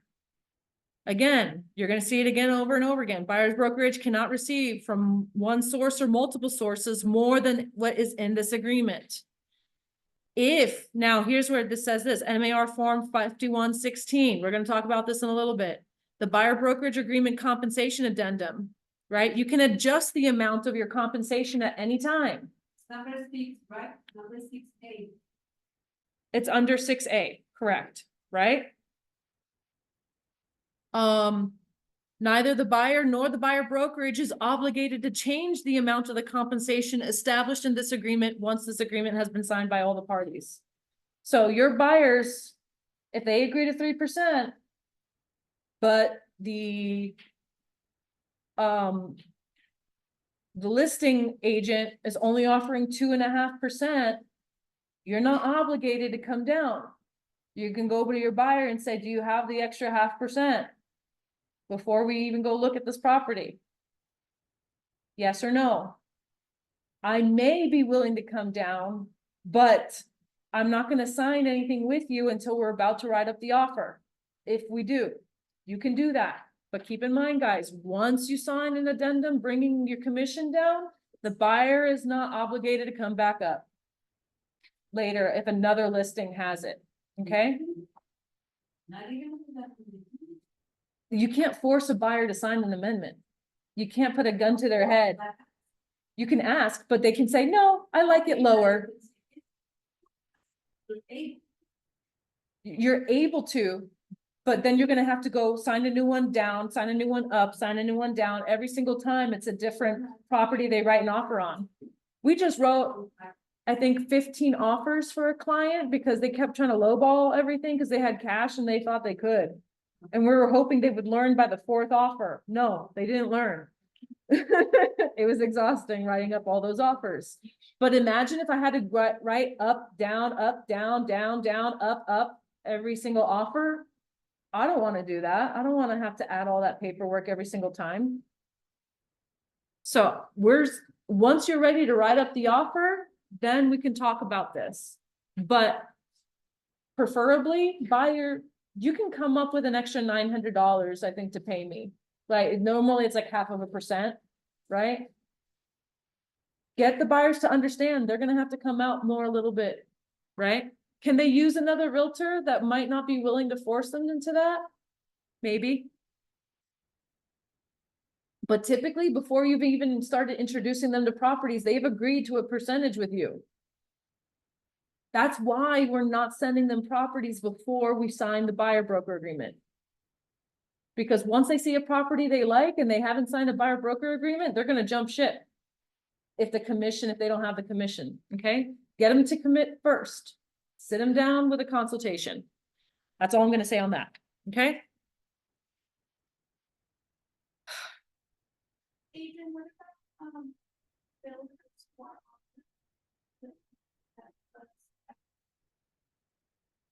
You have to get an addendum signed. The buyer might say, no, I don't want you to get the bonus. In fact, I want that money for me, negotiate it for me. And you're like, well, crap. That might happen. You might have buyers who are savvy. Most buyers are gonna be like, yeah, sure, whatever, right? And they'll sign it willingly. But they may, Which form is that? the 5116. That's the addendum, right? We'll get to that form in a little bit. That's actually the next form we're gonna talk about. But, you must be clear, we're not obligated to lower the compensation once this agreement is signed, no matter how much a seller or listing brokerage agrees to compensate. Additionally, the buyer is not obligated to raise the compensation once this agreement is signed, no matter how much the seller or listing brokerage agrees to compensate, okay? So again, if the builder's offering a $5,000 bonus, you might negotiate with your buyer, hey, sign this addendum to me and I'll give you half the bonus. Or, you know what I'm saying, put little incentivize them. Let's agree to 2,500 for me additionally, and if we can get the seller to give you another $2,500 in options to decorate or to do upgrades in the home, if it's a new build, right? Or another 2,500 towards your concessions if it's a resale, right? Or to get you a better home warranty, whatever it might be, right? However you want to skin the cat, right? Whatever that extra compensation is. Okay. Okay, I'm gonna go over this compensation addendum real quick and then we'll eat. Oh, yes, I forgot to bring that, sorry. You bring it in for free. It could feel really good to have A buyer's packet, yeah, because it's too much. it is too much. And honestly, that's why the buyer consultation is so important. In that consultation, you're gonna have the whole packet explaining how this all works, right? And you need to sit down with them. That's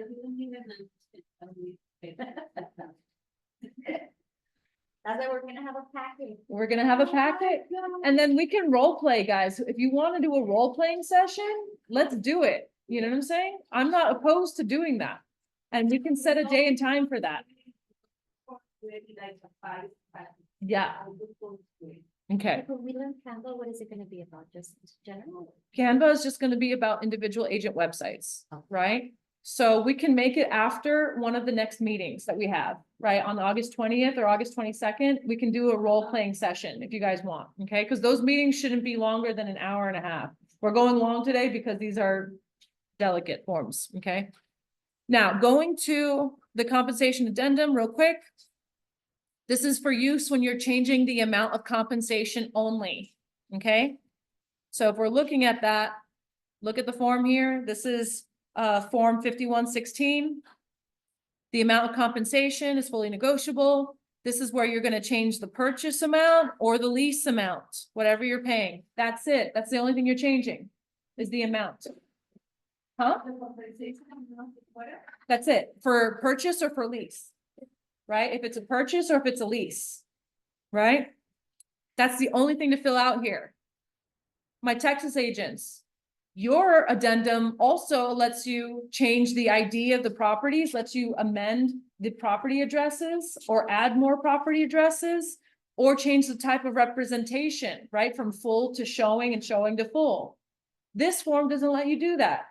If you want to amend your buyer broker agreement for anything else other than compensation, you're gonna use the form NMAR 2300, your general addendum. Let's say that buyer agreed to only 2 properties with you. And then they start asking you, oh, but I saw this third house, I wanna go see. You need to sign this NMAR general addendum to add that address in, okay?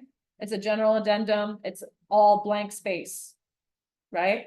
You fill it out, The backside is also blank, and you know has my clause there, right? This space intentionally left blank. So this is NMAR. Any other addendum? Any other changes to the buyer broker agreement in any way, you're gonna use NMAR 2300. If it's compensation, you're gonna use 5116. Clear?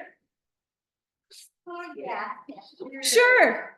Ask me tomorrow. I know. Okay? Again, and I'm gonna tell you guys, you are not, there's a space on here. Let me show you. See qualifying broker signature with my name and date? If you're negotiating for less than 2%, you need my permission. You need my signature here. Less than 2% on buyers or sellers. No, just, well, either way, buyer or seller, but this is a buyer's document, right? We would do the listing side on a listing addendum, right? But if you're reducing your commission below 2% on either side, you need my permission, and on this form is my signature. I will approve your CDAs if I see the compensation is above 2% here for the purchase. If it's less than 2% and you didn't send it to me, yeah, I'm not approving your file. You're not gonna get paid.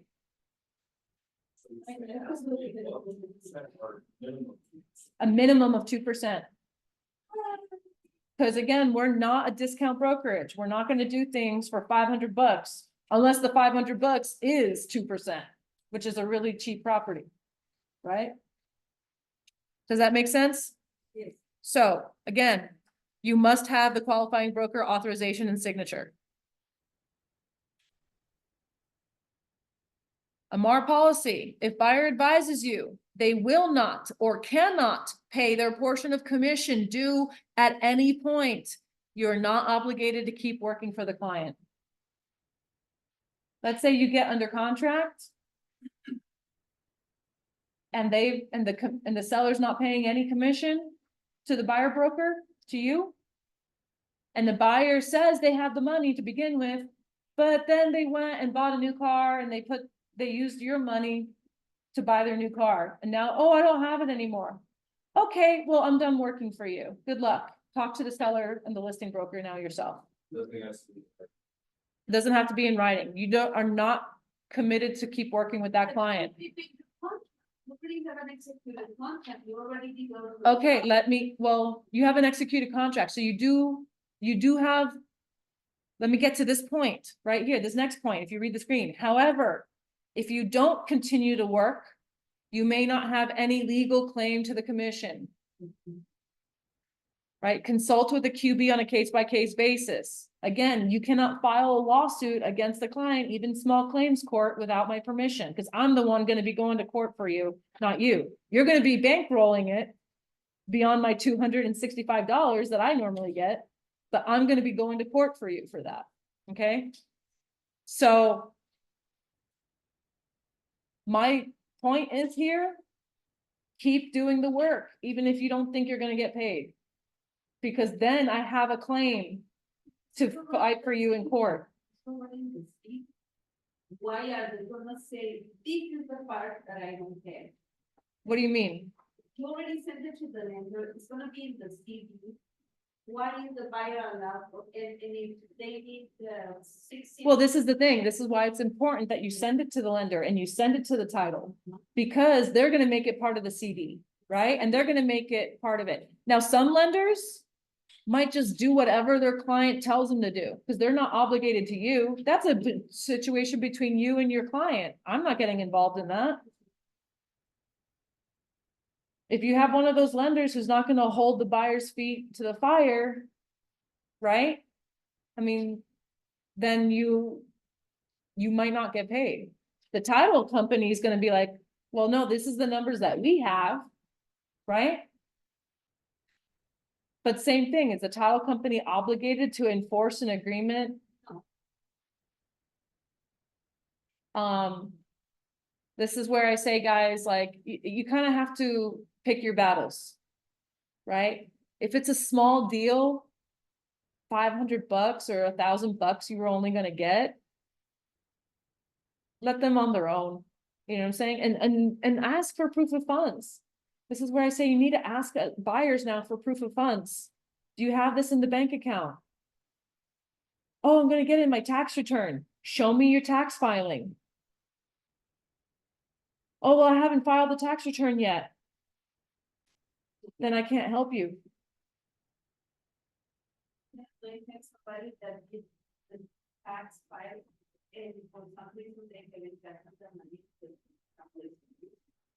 It could happen. Even though it was Anyways, I'm gonna pause there because the next thing we're gonna talk about is the showing services.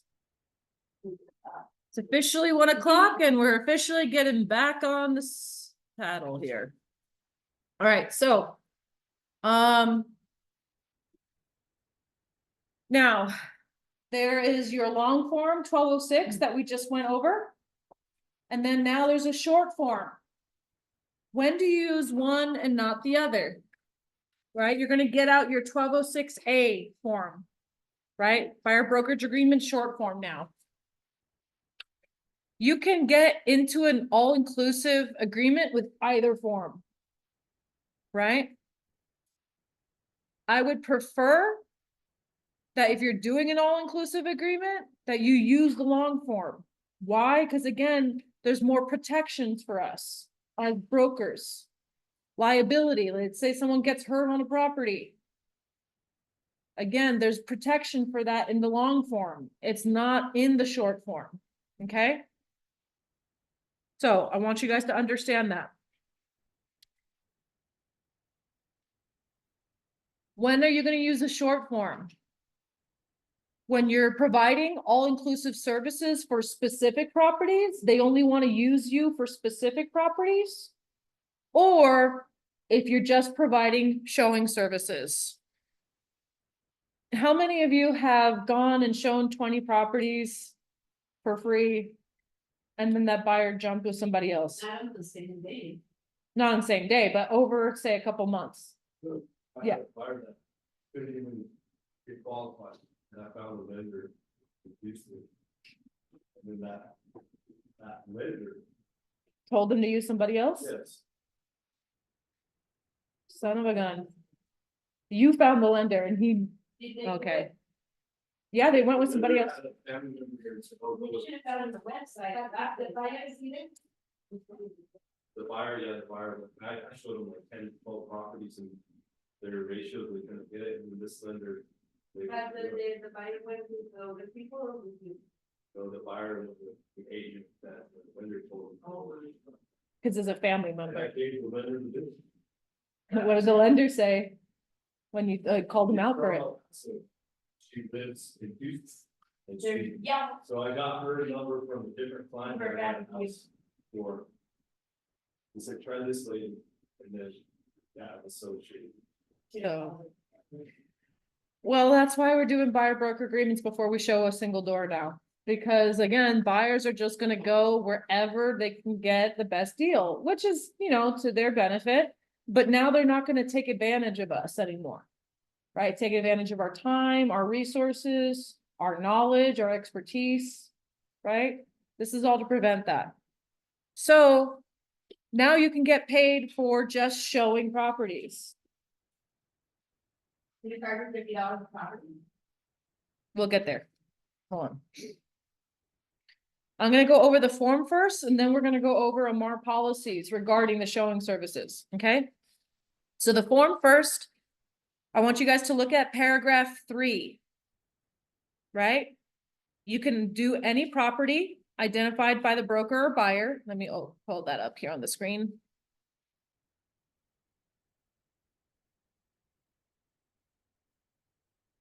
Okay. Again, you don't have this, but this short form, also you need a dual representation consent. Okay, and that's in the broker duties section. It's not on the main portion of the agreement, okay? So again, even in the short form, you have to provide that information sheet, 1100, okay? Under section 3B, this is where you're going to identify the actual properties you're going to show them, right? If they don't want to sign a long form agreement. Is that where you can still do like all of 88021, 88063, 8008? That you need the actual long form, the 1206. If you're identifying a certain area, like Doña Ana County, Otero County, 88008, right? You use the long form. But if you're specifically just showing certain properties, they're only willing to sign this with you on certain properties. This is where you fill out section B. Okay? Any questions on that, right? If you're doing a generic Doña Ana County, Otero County, all of that, you need to use the long form. Okay? You write in only the properties buyers are requesting to view. Again, you're not providing them, oh, I think you'll like this house. Let's go take a look at it. You're not automating them. You're not sending them properties. They're reaching out to you to see some properties, okay? So you really wanted to automate somebody the ways to get a vote with you, the long form? Or the all-inclusive, any property identified by broker or buyer. You can do the any here, right? That's the all-inclusive identity of properties. Now, if you have more than 3 addresses here, you're going to use NMAR form 2300 to add more addresses to this agreement, okay? When in doubt, if you need more space, go to 2300, okay? All right, that clear? Now we're gonna go to section 4, the real estate services provided and compensation. You can provide limited services as follows. You can give physical access to the property and information about the property that is actually known to broker and readily available. You are not required to start researching and looking up what the taxes are if the listing of the MLS sheet doesn't provide that information. You are allowed to tell them whatever is in the MLS sheet. And that's it. When you're doing showing services and you're only committing to certain properties, right? And it's not inclusive, not all inclusive services. If they're just hiring you to show properties, you're not required to do any more than just tell them what's on the MLS sheet, which is information they can already find on Zillow. Except that Zillow does get things wrong all the time. I don't know how that happens. They just pull the information incorrectly from the MLS, right? But that's all you're able to do. How old is the roof? I don't know. You'd have to ask the listing broker. When was the last time they pumped out the septic? I don't know. You would have to ask the listing broker. You're not required to go out of your way for these clients. You're just opening doors. This is how I want to present it. You're just opening doors to these people. Okay, just showing services. That makes sense? Let me come back here. There's different types of compensation that the New Mexico form allows you to pick. Okay? At AMAR, you're only allowed to do flat fee. Okay? How do you decide flat fee? In my opinion, the best way to go about it is charge a certain amount per day of showings. Right? Let's say I'm gonna charge you $100 a day that we go out looking at homes. And our agreement is for 7 days. You need to pay me $700 off the top, up front. That's the other thing. We get paid prior to showing. Okay? The term is going to be very important in this. Let me come back to this agreement, okay? The term. It begins on a certain date and ends on a certain date. You count how many days that is. You can only see properties with me those days before this showing services ends. This is someone, let's say, for instance, that you are a Zillow Premier agent and you're working with somebody in this capacity. Even if it's just video for them because I had to tell. Even if it's just video, you have to charge money. right? We're providing, I mean, you don't have to charge money. You can do it for free if you want, but I wouldn't do it if they're not agreeing to the all-inclusive, You don't wanna sign up. You don't- okay? So,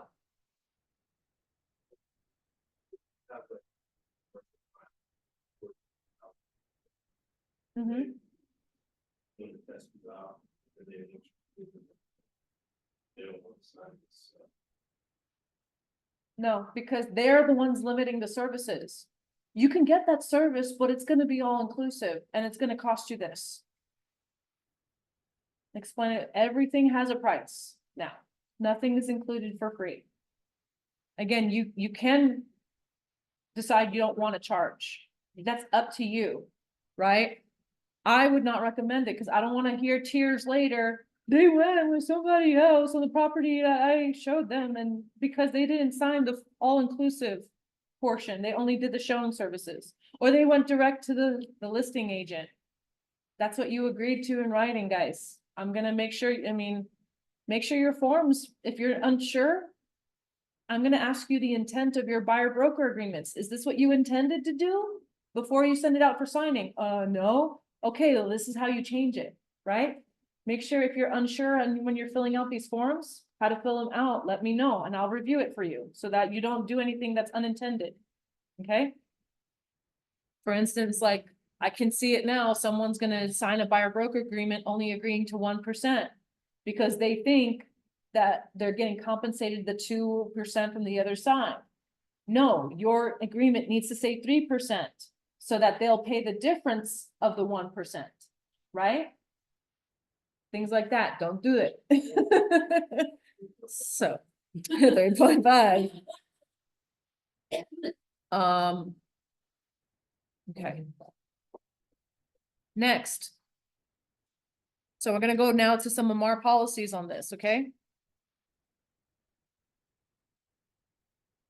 AMAR policy, we only charge flat fees. You must mark if the compensation will or will not apply to the commission total. Another AMAR policy, it will not apply. Do you know how much math and how we're gonna have to change all of the compensation agreements if we're applying these showing services costs to the commission? Why make our lives more difficult? Then pay one at the table. Yeah. So let's say they want. No. They pay you, have to bring out tomorrow. Huh? If they pay you, let's say they say, okay, I'm gonna have you show me houses for 7 days, Mr. Dominguez, and I don't want to sign a buyer broker agreement. What is it, a check written out to Amar or? Let me get there, okay?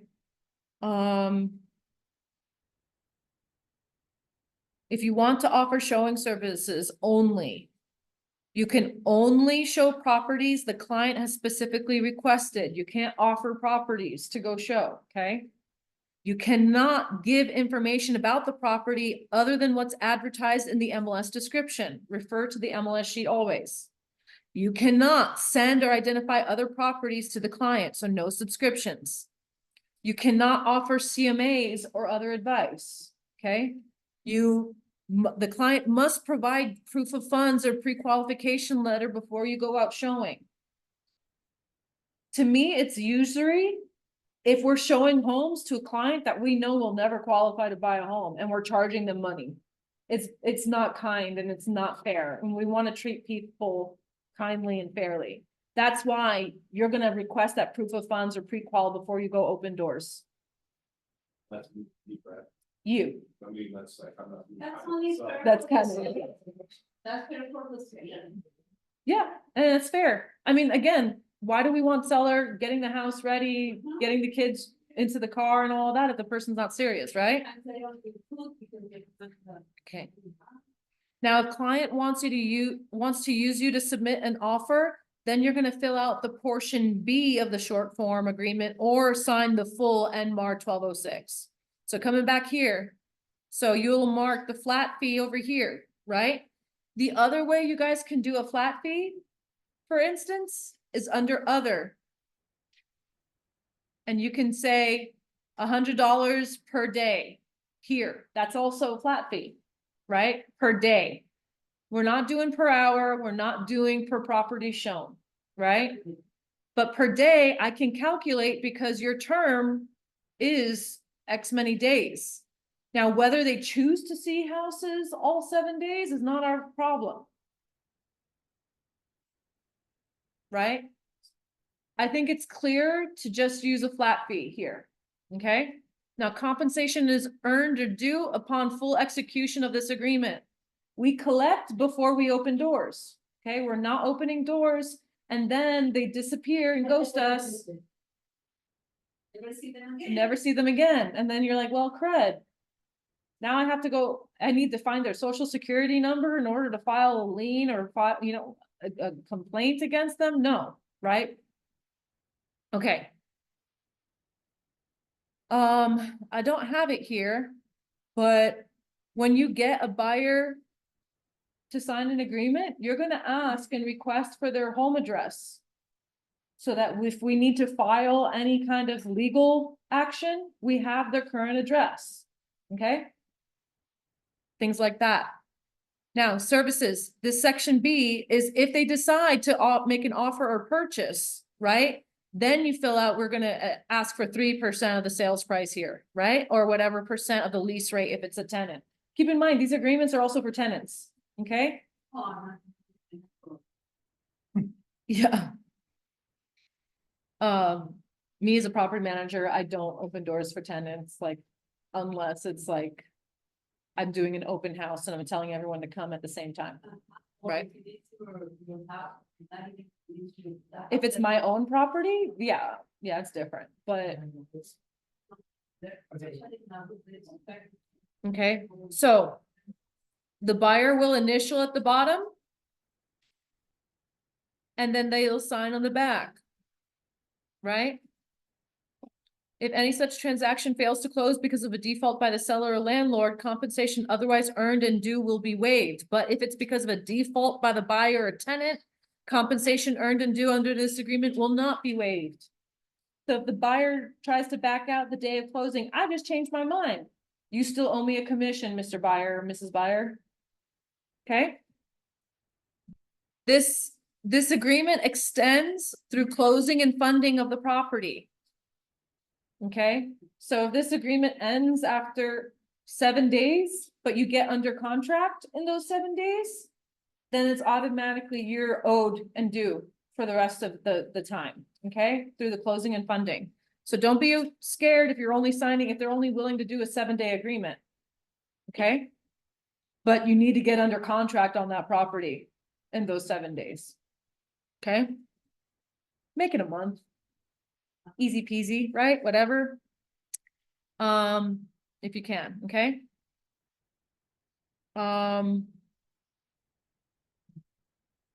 That's pretty much it on the form itself. Back to the policies with AMAR. Now, compensation. We're not allowing retainers. I don't have the software to calculate the hours or the property shown. You know what I'm saying? And how we're gonna do that. And then we have to wait to get paid after showing. Again, I don't want to start trying to hound people. I'm not going to do that. Okay? So flat fees. You can only charge flat fees for showing services. Checks must be made out to AMAR Real Estate Group and collected at signing and prior to showing. Okay? The checks and the file must be submitted to the office within 48 hours of the agreement signing. So before you, let's say you're at a property and they sign the agreement right there in front of that property, and it's a Saturday, document and file must be submitted to me on that Monday, no later than the Monday. Okay? And the checks must be submitted to us by Monday. They sign it by this way, we need to put it in the system. Yes, immediately within 48 hours. Okay? Within 48 hours, and it must be sent to me for review. Okay, I'm not telling you can't keep working with that person in the meantime. I'm just saying I need to have it in our system and I need to approve the file at that within 48 hours. Okay? Make sense? Yeah. Now, oh, I don't carry checks. Who the heck carries checks anymore? Me. I know that. I do too, but for certain bills. We can accept Cash App. Save this Cash App handle, AMAR Reg EP. But you have to charge an additional 2.75% markup because they charge that to us. Because we're a business, right? AMAR Reg EP. The $ AMAR Reg EP. Later. AMAR is going to receive 50% of any showing fees charged. You guys might be like, what the heck? Excuse my language. There's a reason for that.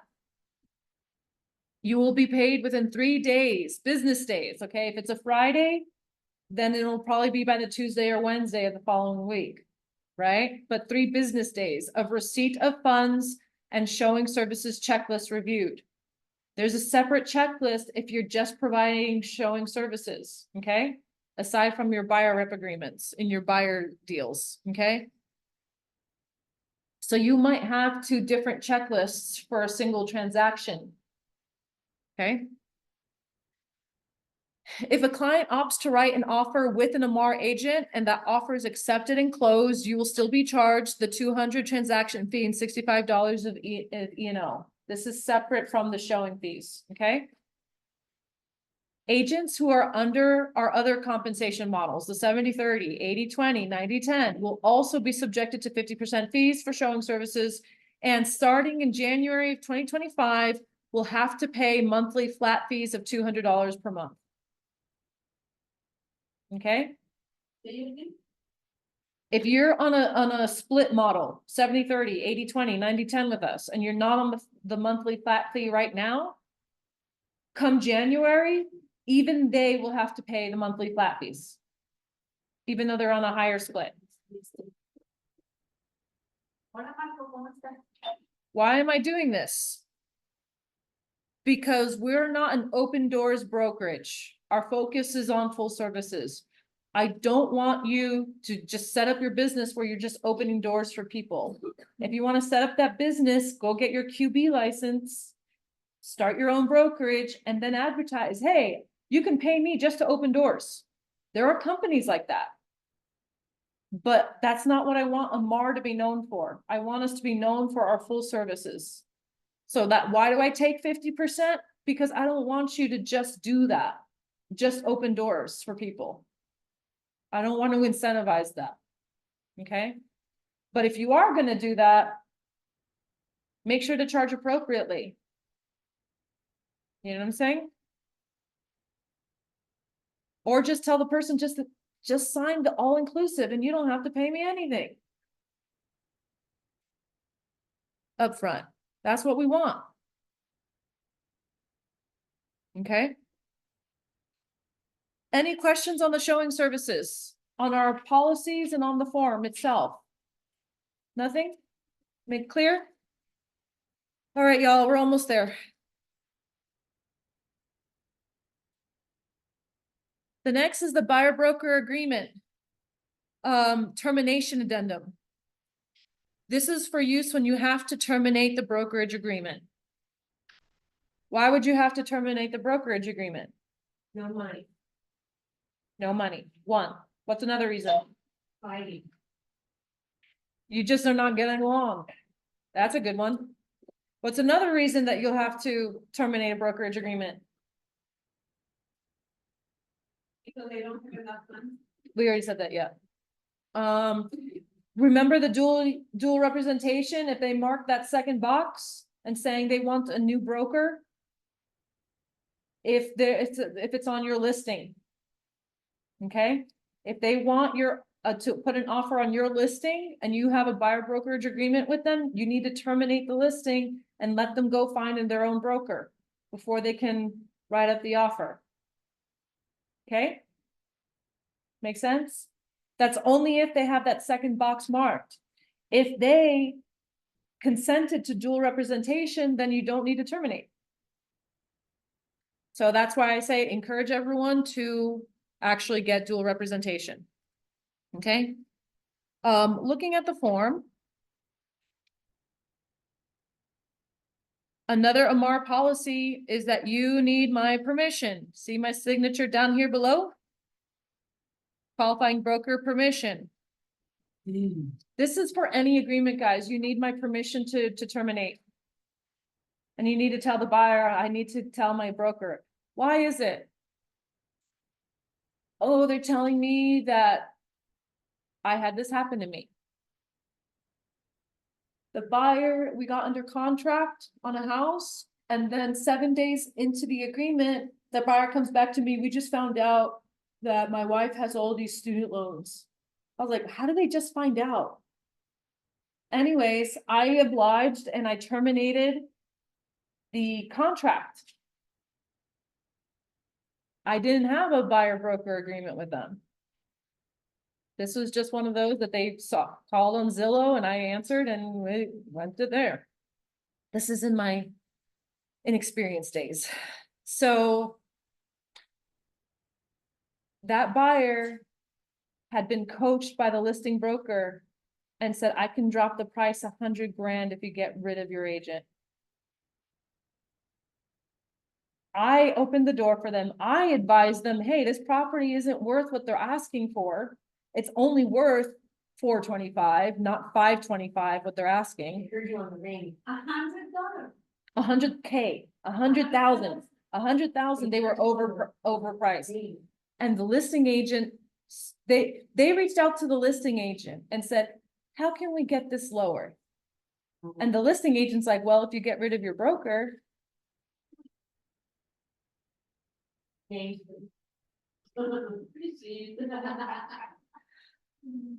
I'm not gonna go there. No, no, no. They did, and I obliged, and then they went and got back under contract. My QB at the time was too chicken to fight for me. Well, you don't have a buyer broker agreement. I didn't need to. We were under contract. And they didn't fight for me in that situation. And when I told the agent I was gonna file an ethics complaint, she said, go ahead. She was one of the, no, because again, I needed my QB to stand up for me and back me up, and he wouldn't. I knew more about New Mexico than my QB. And I said, I have all the documentation I need. That's all and still wouldn't back me up. So, that's why I'm here to fight for you guys. I'm here to, when I see that we're being shorted or something shady's happening, I'm here to support you, but I'm gonna review all of the documentation before we terminate any buyer broker agreement. I'm gonna review it. I'm gonna ask you what happened. Why do they want to cancel? Why do they want to terminate? And if the reason sounds shady to me, I'm gonna ask, okay, provide certain documentation. What I should have done in that situation is like, send me the rejection letter from your lender. That's what I should have done. The lender's not legally, if the lender did send me a rejection letter, they'd be committing fraud. So I have ways now to protect you in those situations, right? So we're not, and it's with AMAR. Remember, anytime you sign a listing agreement, anytime you sign a buyer broker agreement, you're signing on behalf of AMAR, not yourself. So you don't have the authority. You have the authority to get into a contract. You don't have the authority to get out of the contract. Okay? I'm the one who determines that. Okay? So, conditional termination. This is where you're going to say effective such and such date, we're terminating. I prefer you guys do the original term or protection period. Right? Because it takes you through the 6 months that are typically in the contract, and then whatever many days that you put in protection period after. Okay? On any and all properties, or you identify the specific properties. Under this other, this is where I'm gonna have you write, we'll let you out if you pay X. Pretty much. If you pay X to the brokerage. You know how we have an early termination fee on our listings? We're gonna have early termination fees on our buyer broker agreements as well. We're not working for free. This is not fun and games, guys. Your time is valuable. Yeah, or just depending on. It depends on the client and what price range and the complexity. If it's commercial, it's gonna be a lot higher than it's gonna be residential. If it's, I typically wanna say it's gonna be around. I don't wanna even say it. Put it in your buyer broker agreement, and if they agree to it, then fine. I've charged 1,500, I've charged as much as 2,000 on some residential because they're higher end properties and it takes a lot more time to try to dig up those properties for them. Right? I've charged, this is on listing agreements, right? I haven't had to do this on buyer rep agreements or buyer broker agreements. Now we're gonna start doing this on buyer broker. Oh, you wanna see 20 we've seen, maybe you leave it not in there. And to let you out, Mr. Buyer, because you've taken me to 20 different properties. And now you want to terminate? I'm gonna charge $2,000, $100 per property. You know what I'm saying?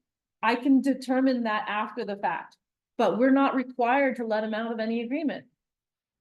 Okay, I'll let you out if you pay me $2,000. Huh? Oh, okay, Yeah. that's me, right? Sometimes it might make sense for them because somebody else is gonna give them a good discount. And so they might still be sitting in this one, but you know, here's 2,000, here's 1,000. For sure. Yeah. Well, that would be $5 to leave right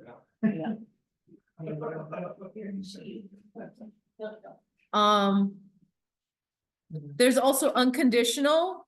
Again, if it's unconditional, I have to approve that, especially I have to approve that. Why are we gonna let them out for any reason, right? They should still pay you for your time and your effort, okay? Important notice. If buyers under contract to purchase a property on the effective date of this addendum shall not apply to that transaction. So let's say the buyer's like, I want to fire you, and you're midway through the contract. Well, that's nice, but I'm still getting paid on this deal that I got you executed on. You can't change representation midway through the contract, right? If you're an unrepresented buyer, they can add a broker midway through the contract, but if they do have representation, they can't change mid-contract. Okay? Make sense? Now, important notice to buyer and associate broker. Again, QB signature for termination. My policy requires that I sign. Okay? You don't sign until I sign. Does that make sense? Because we don't want them to say, I have an executed termination, but then without my signature at the bottom, because that can be open to interpretation. You have me sign first, then you sign. Okay? All right, and we're getting down to the last two forms. Woohoo! All right, y'all.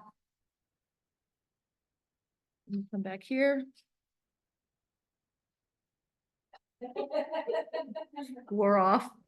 So we've already discussed, these are all of the ways you can get paid as far as forms go. There's 4 different forms. We've already discussed 1108. We've already discussed 4660, right, on the compensation. Now, we're gonna talk about 2301 and 2101, right? If it's got a 2 in front of it, it has to do with the contract itself. 2301 is if you're having to negotiate your compensation into the offer. The seller has not signed the 4660 offering new compensation. You're trying to negotiate to get compensation for yourself, right? They haven't guaranteed it. Why would you do that to the main shit? So writing the offer, That's crazy. because the buyer wants to put an offer on that property and you're instructed to write an offer for them. Now you have to tell your buyer, hey, if they counter back saying, we're not paying anything at all, you're gonna be responsible. Are you okay with that? Well, I don't have money, Adrian. Then we can't accept this offer because you will be obligated to pay me at that point. No. You're gonna write the offer with this in there, 2301, and if they counter saying, we're not paying anything, or we're paying less, This is when you represent the buyer. this is when you represent the buyer, right? You send these forms to the listing with the offer. It's an addendum to the offer, 2301, right? Okay, so this goes with all offers.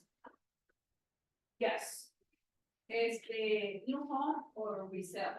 either. Well, new homes will be typically written into the contract already. There's a paragraph about what the box. So in that case, you don't need it. So you don't need this in that case. Agent already told me that she's paying 2.6, so I don't need to do 23. No, you don't need to do 2301 because this is the seller paying directly, right? You're gonna have the cooperation compensation agreement, that's 1108 if it's the agent paying, right? If it's the listing brokerage. Right? 1108 is the listing brokerage paying you. 4660 is the seller will paying you before you get under contract. They've already committed to it. Does that include builder?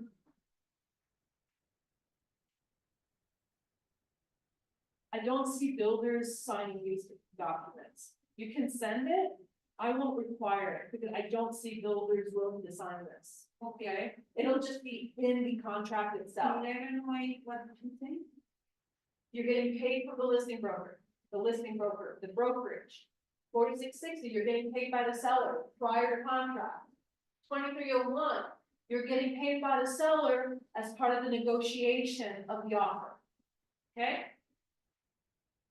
And then, So 2301 was the difference, 4660.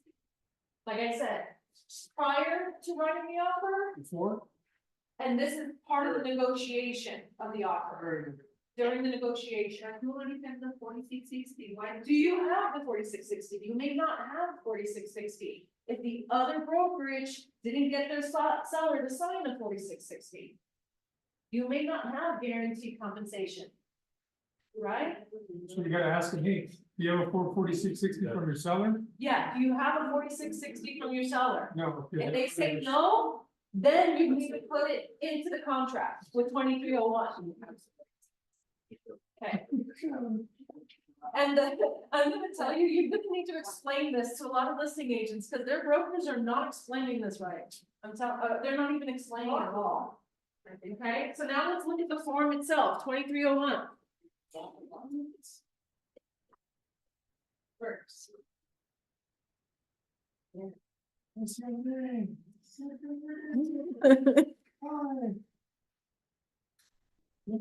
Why do we want this?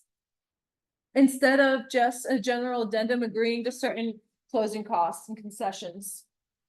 Because the buyer might say, let's say the seller in the offer comes back and say, I'll pay 3% period towards your concessions. Then you're gonna come back to your buyer and say, hey, they're willing to send you 3% towards any of your concessions, including my compensation. The buyer might say, well, I don't have to pay you and pay the concessions. Yet, we can try to find some sort of down payment assistance program for them to help them with their closing costs or their down payment, so that now their down payment goes to their closing costs. And then you actually assign that 3% that the seller was willing to pay to your commission. You want to have it assigned to your commission whenever possible. Because you don't want to leave it up to the buyer and then at the end say, oops, I don't have the money. So Have how luck. do we make sure that it's going to our compensation? This form, 2301. This form designates the money for your compensation. Whether it comes from concessions or it comes from, any movement that you did. Yeah. So let's read this form together up the top, okay? Intended use of form. This form is to be used to amend the purchase agreement to provide that the seller will pay all or some portion of the buyer brokerage's compensation on behalf of the buyer. Okay? MLS rules prohibit a buyer's broker from collecting compensation from one source or multiple. Again, you're seeing this 20 different times, right? You're making it clear, it hits home. Okay? This is the buyer brokerage. It would say AMAR Real Estate Group, then your name, then my name and my license number. You're not gonna have to worry about that if you use total brokerage. It's automatically input in there for you. I have this template already ready with that info in there, okay? Then you're gonna put the compensation. For instance, you might put 3% in the offer, and the seller's counter offer might say seller's only offering 2% to the buyer broker compensation, right? But at least they have to address the compensation to us, right? And it says the seller is agreeing to compensate the buyer brokerage. This is not coming from the listing brokerage. So if they renege on paying us for whatever reason somehow, which if you're using a title company, that's gonna be really hard to do, because they make sure the funds get divvied up the way they should. But I've done the deal where we just used attorneys and we didn't have a title company, right? So it's possible they might try to renege on it, right? If they do renege on it, your problem is with the seller, not with the listing brokerage. There's no ethics complaint to file with NAR or anything like that over compensation anymore. Your problem is in the courts and against the seller directly, okay? So, seller hereby agrees that the buyer brokerage is an intended third-party beneficiary to the purchase agreement between the seller and the buyer. Who has to sign this agreement? Both the buyers and the sellers. This is again, part of the contract. We're making the seller liable, right? Through here.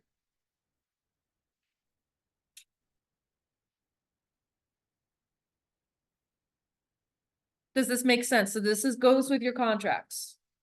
And now the last form we're looking at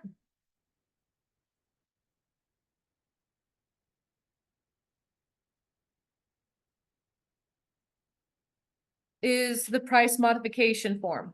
Let me come back here. You guys, this is not a new form. We've had this forever and a day. The price modification and seller credits addendum. If your client as a buyer wants to write, look, I don't want the monies to be designated to you, I'll pay you, and they've shown you proof of funds.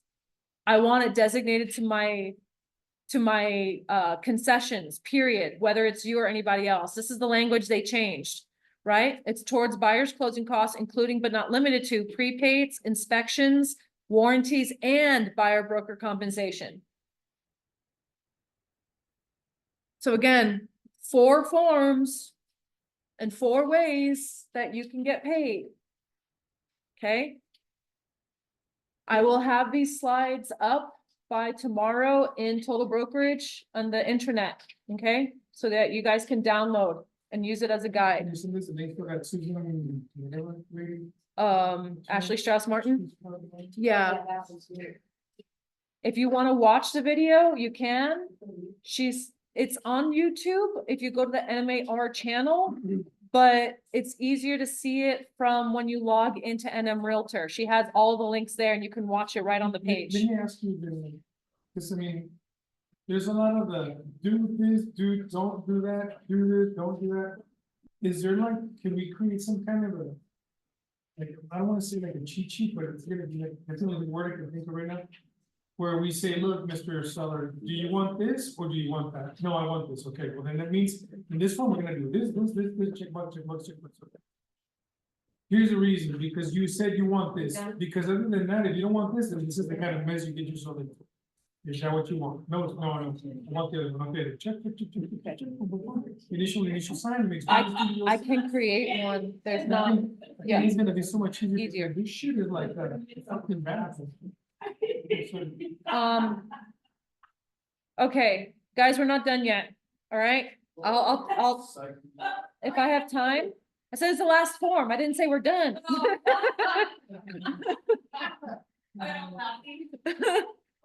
Okay, buyer, let me go over these checklist items real quick, okay? Buyer checklist will now require 2 reviews. Again, your buyer broker initial documents, and then your actual contract documents, before contract, pre-contract, and post-contract, okay? Again, it has to be approved within 48 hours of showing. There's a new showing services checklist, right? You're gonna have to fill in the copies of the showing services checks or the receipt from Cash App. You're gonna need both, either or to get your showing checklist approved so that you can get paid on the showing services, okay? Your listing checklist will require a representation disclosure for the buyer under contract. There's also, on the buyer side, the representation disclosure as well, okay? And on the listing side, I should say. You have to request that disclosure prior to any showings on your listings by other brokers or agents. If I log into your listings in the MLS and I don't see anything in the confidential remarks requesting that representation disclosure, I'm gonna be giving you a call. I'm gonna be telling you, you need to do this within 24 hours. Tell me what should it say? It's just that representation disclosures must be submitted to listing agent prior to scheduling a showing. Agreements. Not agreements, representation disclosures must be submitted to listing broker prior to scheduling showings. How about letter of approval? Yes. No, representation disclosures only. We need to know that they have the relationship with the client. But we need to know the. Well, that's for your own personal thing. That's not part of my checklist. But as part in the listing in the MLS, what I'm telling you guys need to put in there. Must be broker prior. To showing. Yeah, In your listing remarks. yeah. We can't police people necessarily about, they need to have proof of funds and they need to be pre-qualified prior to showing. You might have a millionaire who's like literally got all the money in the bank, but doesn't want to show he has $1 million in the bank. But maybe one of those, the 10 of the ones that they don't qualify. But to me, if you're the listing agent and the buyer's agent sends you the representation disclosure, you're good to go to show. That's what NAR requires, that they have an agreement. They don't require that we have to have proof of funds. The NAR is not requiring that. NAR is requiring the agreement. My students is only two people that are qualified with this. Okay, but that also needs to be in your listing agreement, then under other or special provisions that we will only show property to X people, okay? You must disclose the requirement in the MLS and in showing time. If you're requiring showing time, right? If you're requesting that people use showing time to show properties and to schedule showings, you have to have that under the notes in showing time and in the confidential remarks in the MLS. How many times have you had people just go and schedule showings and not read the remarks? At the same time, they ask you a question on the phone, it's in the. It's in the MLS. Go read the MLS sheet, You read. please. Okay? Moving forward, as a result of these forms changes, your total brokerage wizard questions and checklists have changed. Again, it's gonna start with unknown because you don't have a property identified yet, right? So what type of property is this? I don't know. We haven't identified the property. It could be a condo, it could be a regular house. I can't tell you, right? So you're gonna leave it unknown. Right? Now, when you are about to write an offer, I'm gonna show you how you can run the wizard to answer those questions once you've created a transaction. Let's say, for instance, Ana Maria, because you have these clients that you're working with. And you only have, But I need to show respect. that you're gonna you're only gonna have a buyer rep agreement right now, right? You don't have a property necessarily that you're writing the offer on yet. So under the documents tab, right? Once you're ready to write an offer, if you need help picking out what forms you need, you're gonna go to the actions tab. Do you see a rerun wizard? Now, when you're ready to write the offer, it's gonna take you back to the transaction wizard, and now you're gonna be able to answer all those questions because you've identified a property. Okay? So now instead of unknown, you'll be able to answer all of those things. Okay? Make sense? Okay. Let me finish up here because we running late.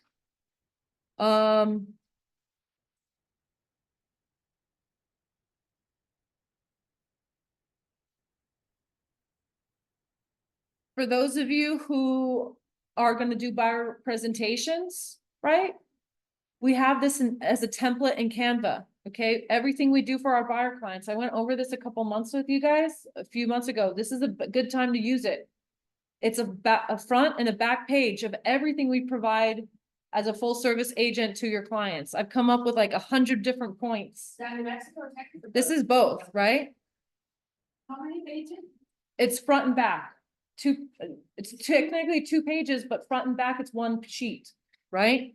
Say, hey, this is why you want to sign a full services agreement. And where, this is very cool. Mhm. The video is being recorded, yeah.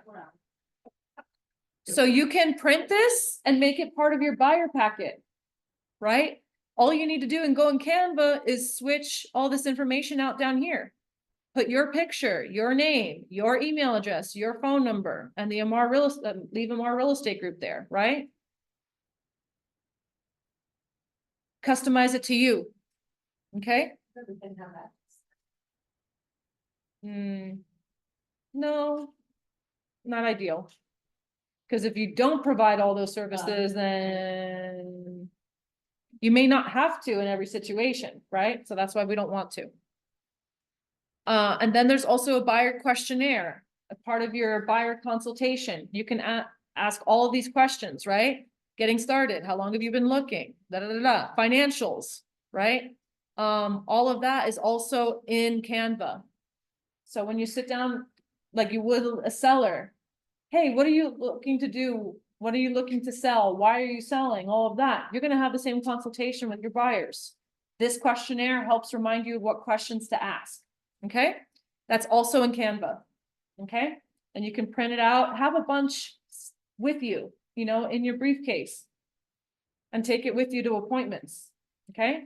Try to bring the buyers here to our office. Make it professional, right? Sit at the round table with them. Okay? Now I'm officially done. Any questions? No. No, okay. Thank you, guys. Thank you. Thank you very much.